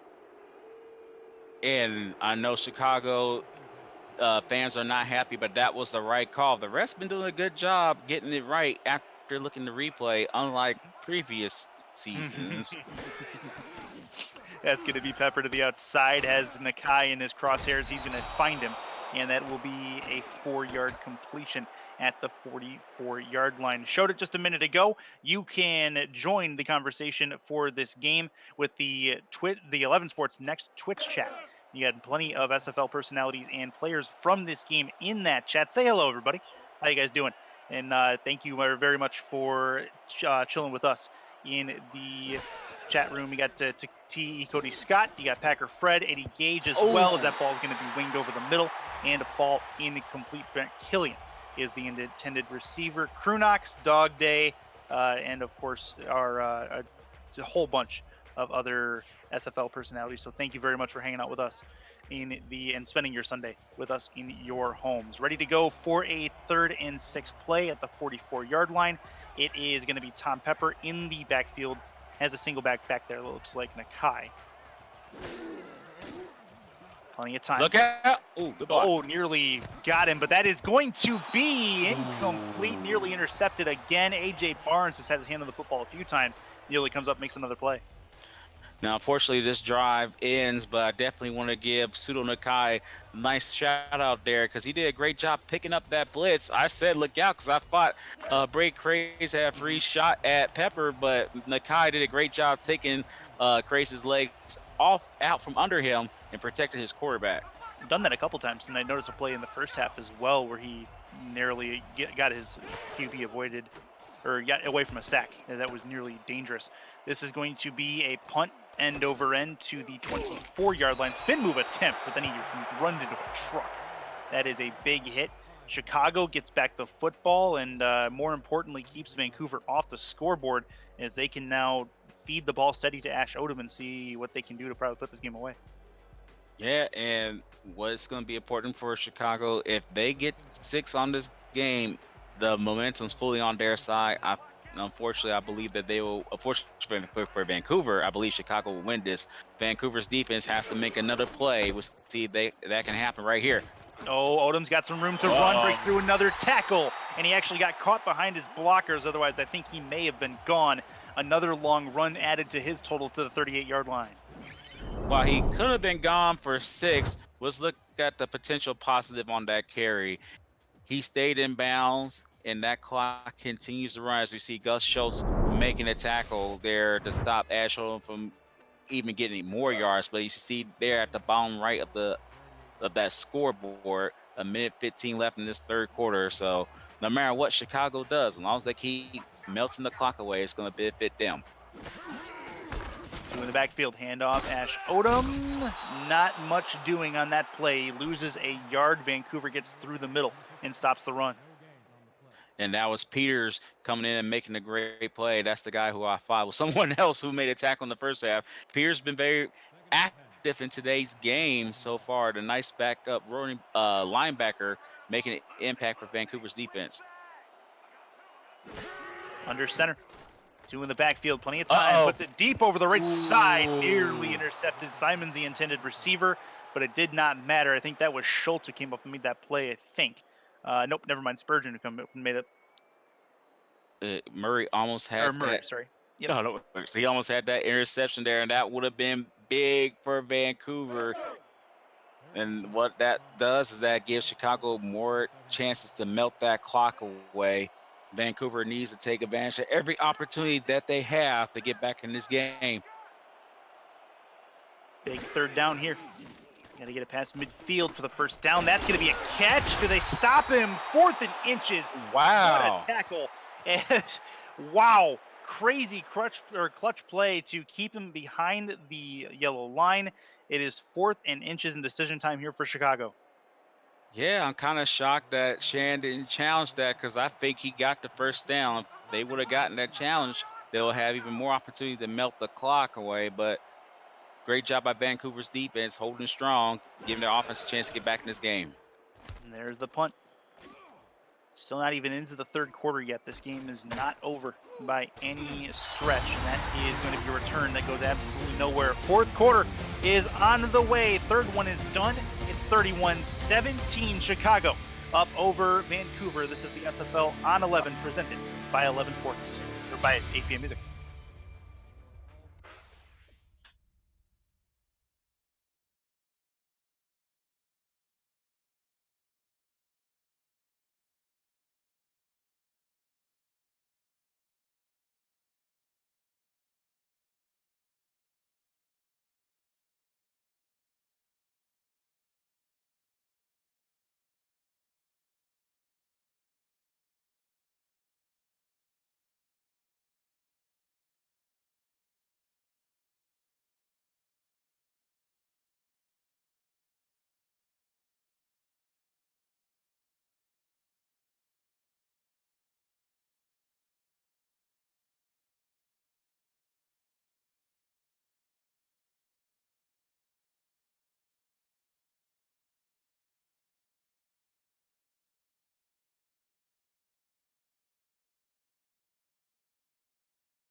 Tonight's Simulation Football League broadcast on 11 Sports is brought to you by Nation's Best, helping NFL, college, high school, and youth players to help hashtag secure the bag. By ScoreStream, official live scoring app of the Simulation Football League. By Sector 6 custom esports jerseys and apparel and the exclusive SFL shop provider. By Spygo, dedicated to the craft of audio. Aerial shots brought to you by AirViews, united by drone. Visit airviewsvuz.com for more drone footage. Just take a look there at Lake Michigan. In the background, gorgeous setting, gorgeous sunset, as well as we get back into Chicago. 1st and 10 for Vancouver at their own 14-yard line. Not great field position to start, but they also had an 85-yard scoring drive earlier. So we'll see what they can do on this attempt. They need a score to get themselves back to within a score in this game. Nakai is going to get hit like a truck behind the line of scrimmage on first down, and what a hit it was, 2nd and 11. And great hit by Jesse Biggin. And Vancouver doesn't want to experience a sunset to their season. They need to get heat up and catch fire real quick. They have to abandon the running game right now, trailing by 14. Or if they're going to get Nakai involved, get him involved in the passing game. That's kind of my thought process. This is going to be Pepper on a 2nd down over the middle. That's going to be a catch. Nice. Good post route over that left side. 1st and 10 as Brent Killian brings it in. And smart play by Pepper, realizing that ref 43 was going to get in the way of that Chicago defender there, allowing his receiver Brett Killian to make that catch. And I know y'all probably thinking, oh, they throw it to the linesman for no reason. No, they have a plan there, and that was a smart play by Pepper. I formation for Pepper, 4 on the defensive line for the Wildcats. Looks to throw outside. There you go. Caught by Nakai, getting him involved in the passing game. That's going to be a 4-yard completion, 2nd and 6 as they move the ball forward. And 4 is better than 0, which is what happened when Sudo got the ball the first play of this drive. So that's a positive there, but the problem is they need a legit play, hurry up offense now with just 9 minutes and 40 seconds left in this game. Not quite hurry up yet, but close. They're going to, Pepper's barking signals to the line, seeing something in the defense. Split backs with him. One of them is Nakai. Plenty of drop back, plenty of time. Pocket collapsing, and he's eventually going to get brought down. 3rd and 12. Eventually, Chicago got to him, and Pepper took too much time there. And I wonder if this guy's related to Ash Odom. Donnie Odom was the guy who was able to make that tackle. It looked like Vancouver, Bubba Klein could have been called for a block in the back, but the refs were being kind to Vancouver on that one. But if I was Pepper, if I see a lineman there, I'll be able to see if I can pass it to the wide receiver at his feet so nobody picks that ball up, but he wasn't able to do so. One of the top 3 at the bottom for Pepper here. He's trying to move forward, but he's going to be brought down again. 2 sacks in a row for the Chicago defensive line. And another one brought down. 4th and 14. Vancouver will punt. And that's Kevin Owens' 2nd sack of this game, and that's not what Vancouver needed.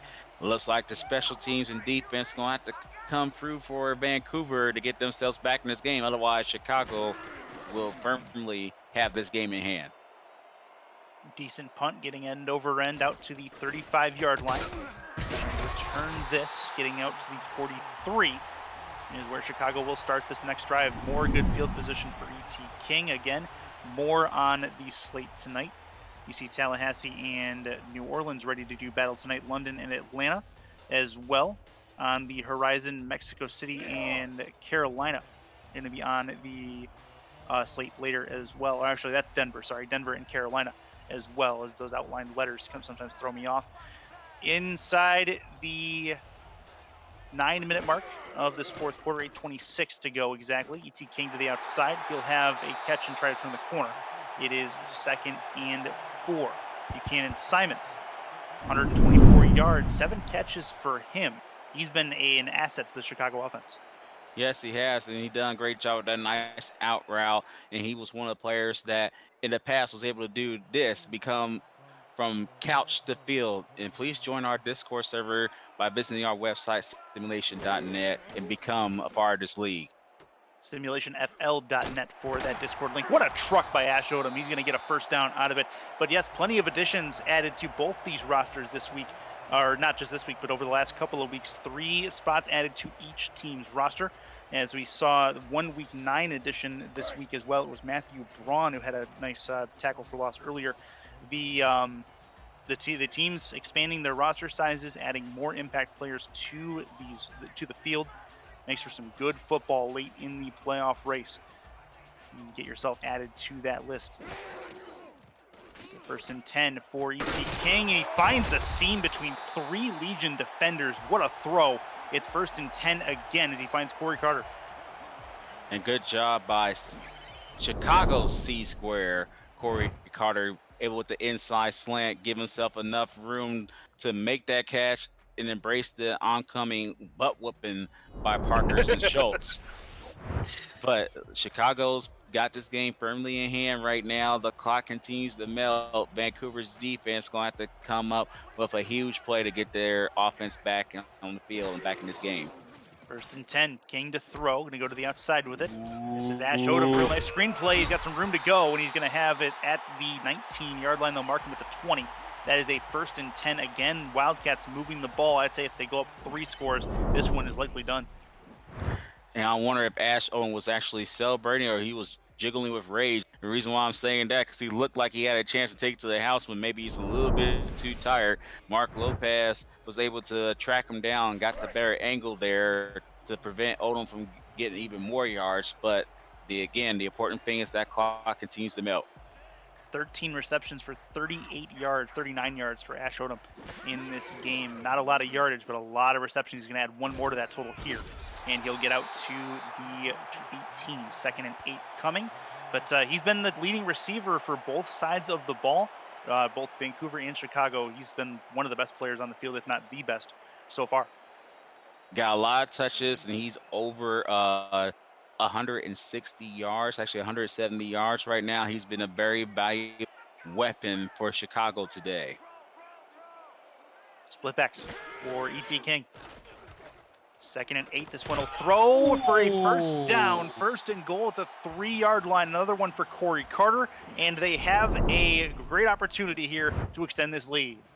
And Vancouver had a great opportunity to dislodge that ball from Corey Carter, but Carter had the will to hold on to that ball after taking a huge hit from Doug Day.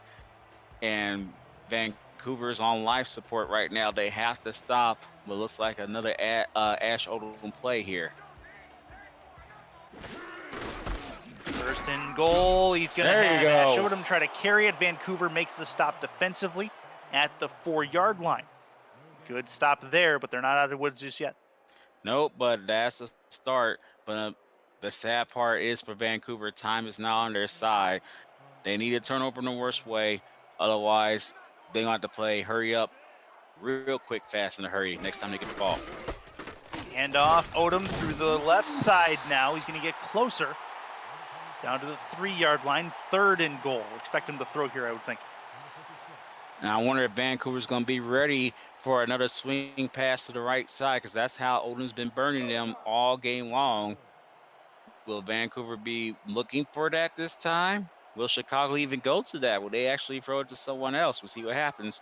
And that's how he scored his other 2 touchdowns in the red zone. Talking about Ash Odom. See where they go here. And this is King over the middle, back in the end zone. Incomplete, caught out of bounds.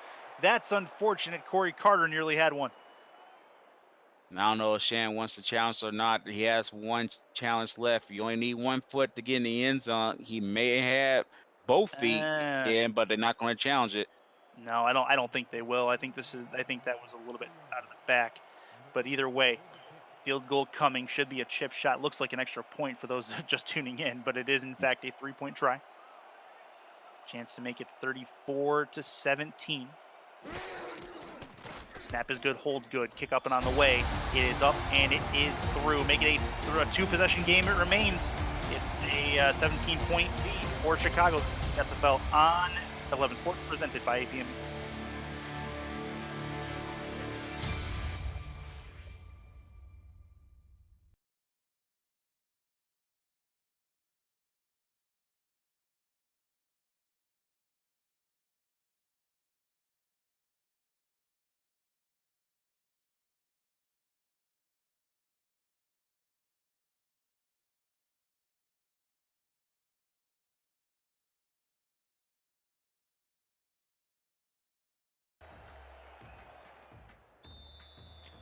And back to it, ready to go. It is going to be at the 30-yard line for the kickoff. Vancouver going to get the ball back, 34-17 for those just joining us. Missed a pretty good game so far, a total of 51 points scored between the two teams. More of them on the Chicago side, obviously, as this is going to be at the 15-yard line for the return. Oh, nice move. Gets down to the 33-yard line, and that is where Vancouver will start this drive. Chris Curtis, T-Roy Gaines with you in the broadcast booth.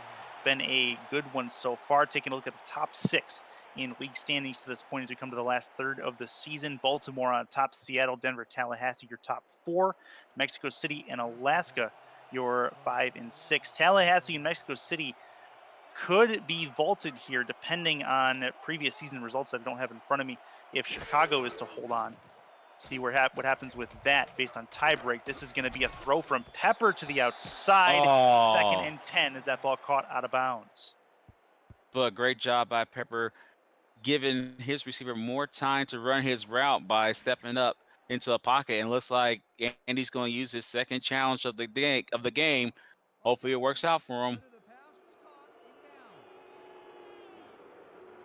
in bounds. This is indeed going to be a challenge to see if it is a foot in bounds or not. I think it was out. Just based on naked eye, I think it was out. We'll see here. Yeah, Yeah, it's that's out. definitely out. That was a bad Yep. challenge.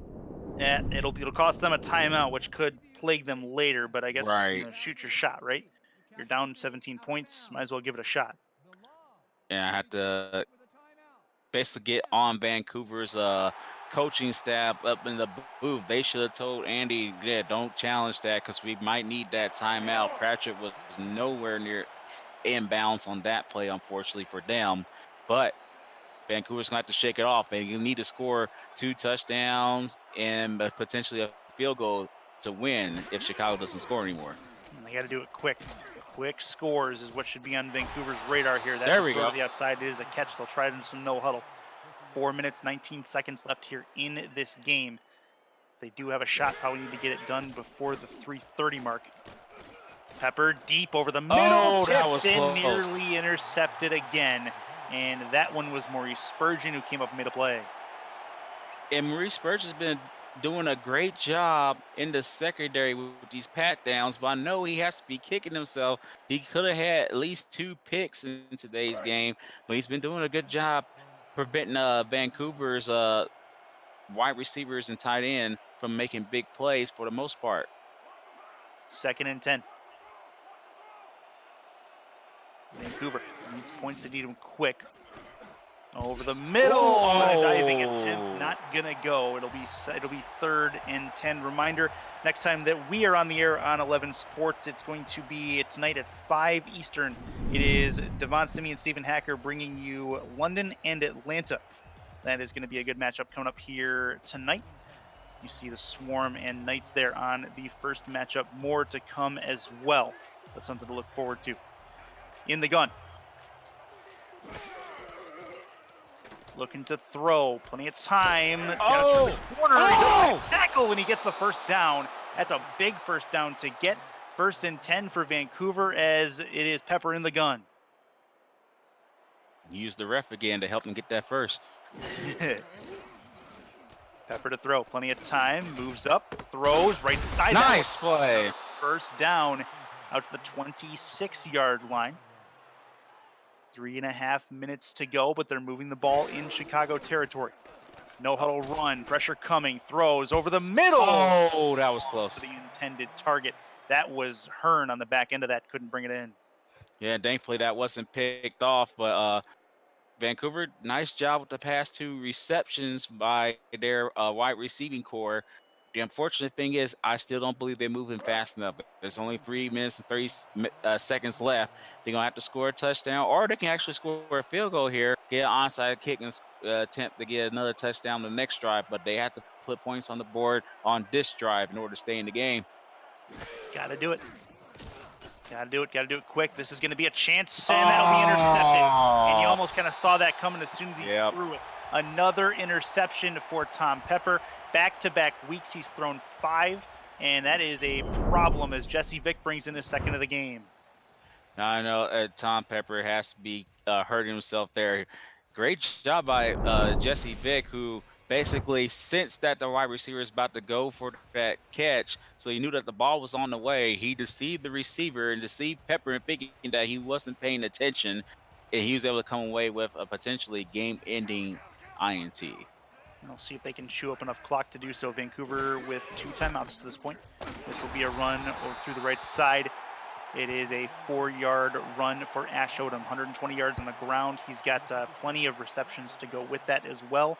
He's been probably 75 to 80% of the Chicago Wildcats offense to this point as he continues to march downfield. And he's responsible for 75% of that score there, too. 3 touchdowns today's game, 1 huge long touchdown round, and 2 swing passes to the right side of the field for 14 more points. He's been the most valuable player in this game for Chicago. No doubt about that one. He's going to get the ball here on 2nd down. And he will get taken down after a 2-yard gain. 3rd and 4 coming for the Wildcats. At the very least, they chew up clock. They eat up a lot of seconds. Now down to about 2:30. left in this particular contest. Actually, coming up on the 2-minute warning real quick. Vancouver has only 3 opportunities left to stop the clock. Yeah, and Chicago's ET King's going to make sure that he wastes all the time possible. While they have to run this play before the 2-minute warning, he's definitely doing a good job with time management here for Chicago. Milking it down as far as he can. 5 seconds on the play clock. 3 in the backfield for him. And this is going to be a handoff to Odom. And they do stop him from getting the first down. So that is going to be 4th down coming up after the break. This is the SFL on 11 presented by VM Music.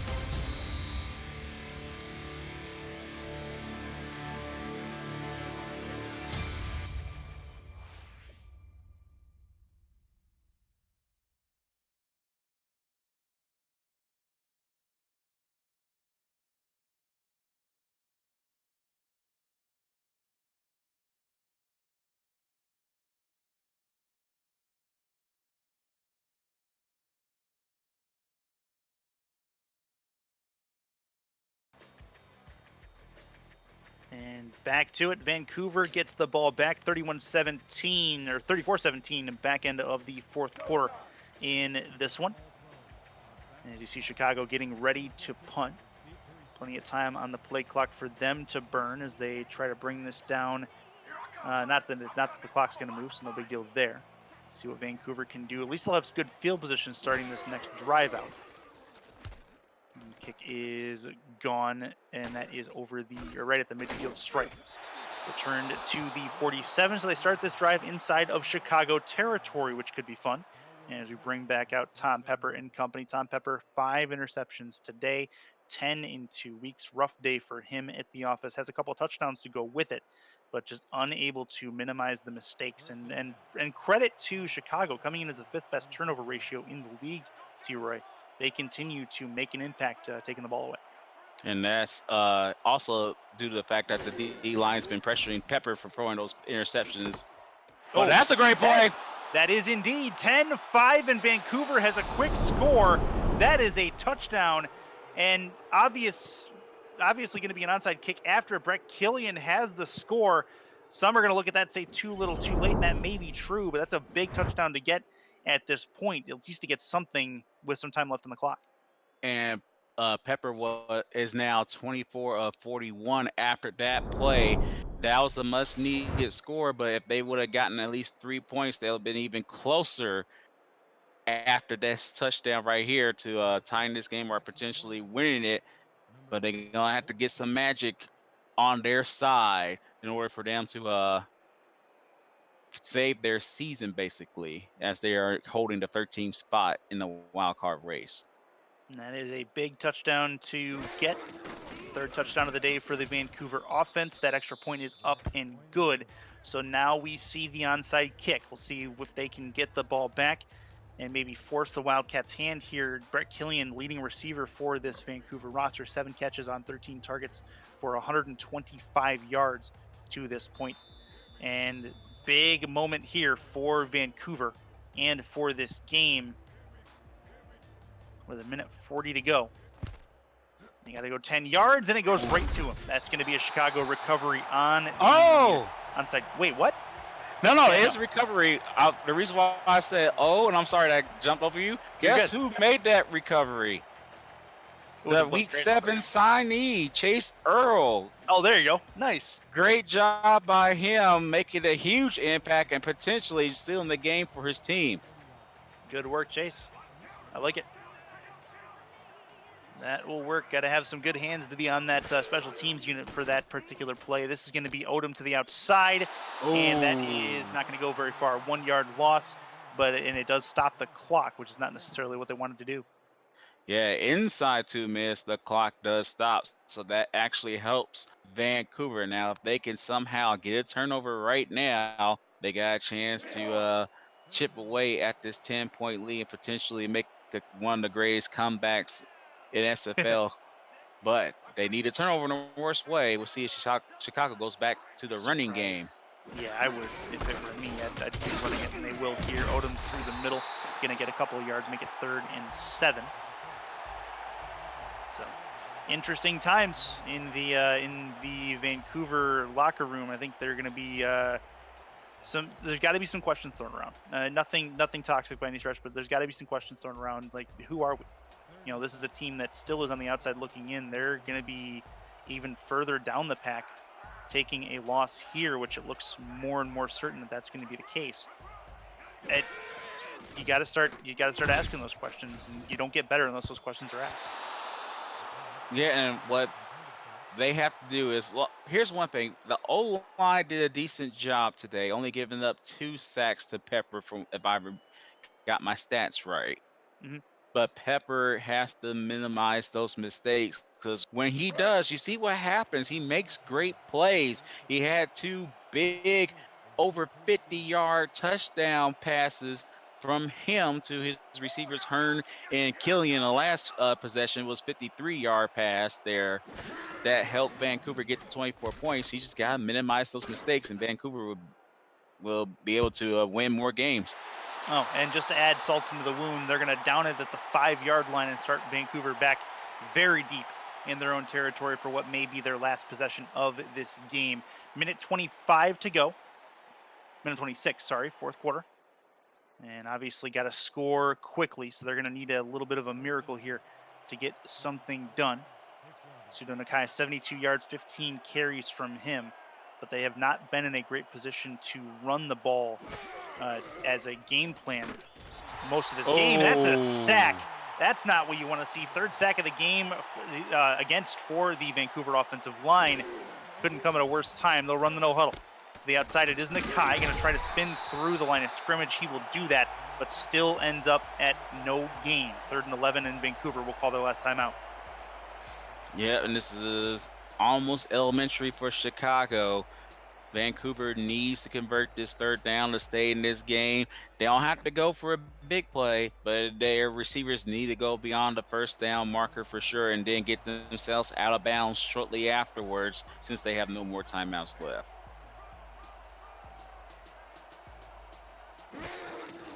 This is going to be a deep drop back from Pepper over the middle, tipped and nearly intercepted again. Nearly dangerous, but have to make that throw. AJ Barnes, the coverage man in the middle there, 4th and 11, and obviously they go for it here with 1:06 to go. This is it, but Vancouver still has a chance, trailing by 10. They have to convert here. You don't have to go for the big play unless it's really there. So if I was Pepper, I will have a play dialed up so we at least get 10 yards and get out of bounds. Throw short. Not it. Not going to do it. That's going to be a turnover on downs. Give Chicago the football at the 9-yard line, where they will likely seal this game up. Chicago will likely vault into the top 6 after a win here, as they lose the tiebreaker to Alaska, but I think they own one against either Tallahassee or one of the others in that top 6 group. So that's going to be a nice jump for them as we get into the last quarter of the season. 75% done, believe it or not. Kind of hard to believe. Yeah, this season went by fast, in spite of the fact that the whole league had a 1 week off in preparation for our SFL in Atlanta convention. Yeah, exactly. And take a look, more to come tonight. Atlanta getting set to host London. The Knights in town for that matchup. That happens at 5 Eastern this evening. And then later tonight as well, Cameron Irvine, Charles Doherty bring you Tallahassee and New Orleans. That's at 7:30 Eastern. So a couple of games coming up yet tonight on this Sunday afternoon and evening on 11 Sports. Thank you for letting us into your homes this afternoon. Victory formation for the Chicago Wildcats, as they will kneel it. No timeouts left on the clock. That should do it, as the play clock exceeds the game clock for Chicago. And the fans in Chicago, very, very happy with how this team has gone so far. 6-2 record, just on the outside of the top 6 coming into this week. And they are marching towards a pretty good playoff position as we go forward. Your final thoughts, T. Roy, at the end of this game? And if I'm a fan of Chicago right now, I know they may not be happy with that other team basically laying an egg on Thursday night, but this Chicago team has been on fire all season long, getting their 6th victory, and that's definitely continuing their firm grasp of their playoff hopes with this nice win. They were well balanced today. Ash Odom was the man as the bell cow and as the receiver out of the backfield.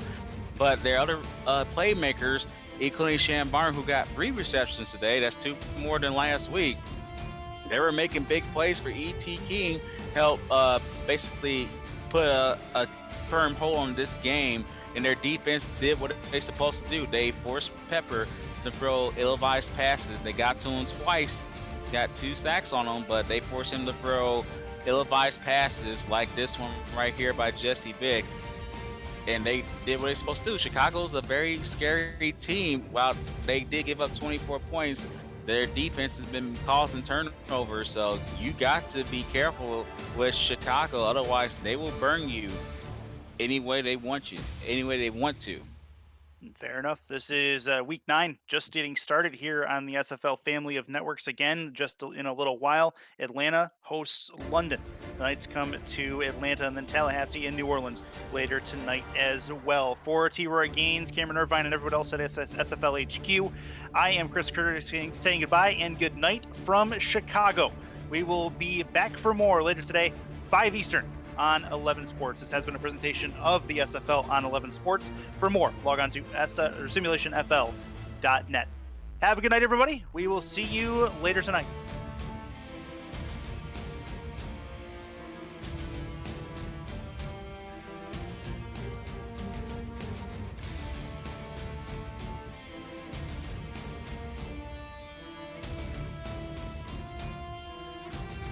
Okay.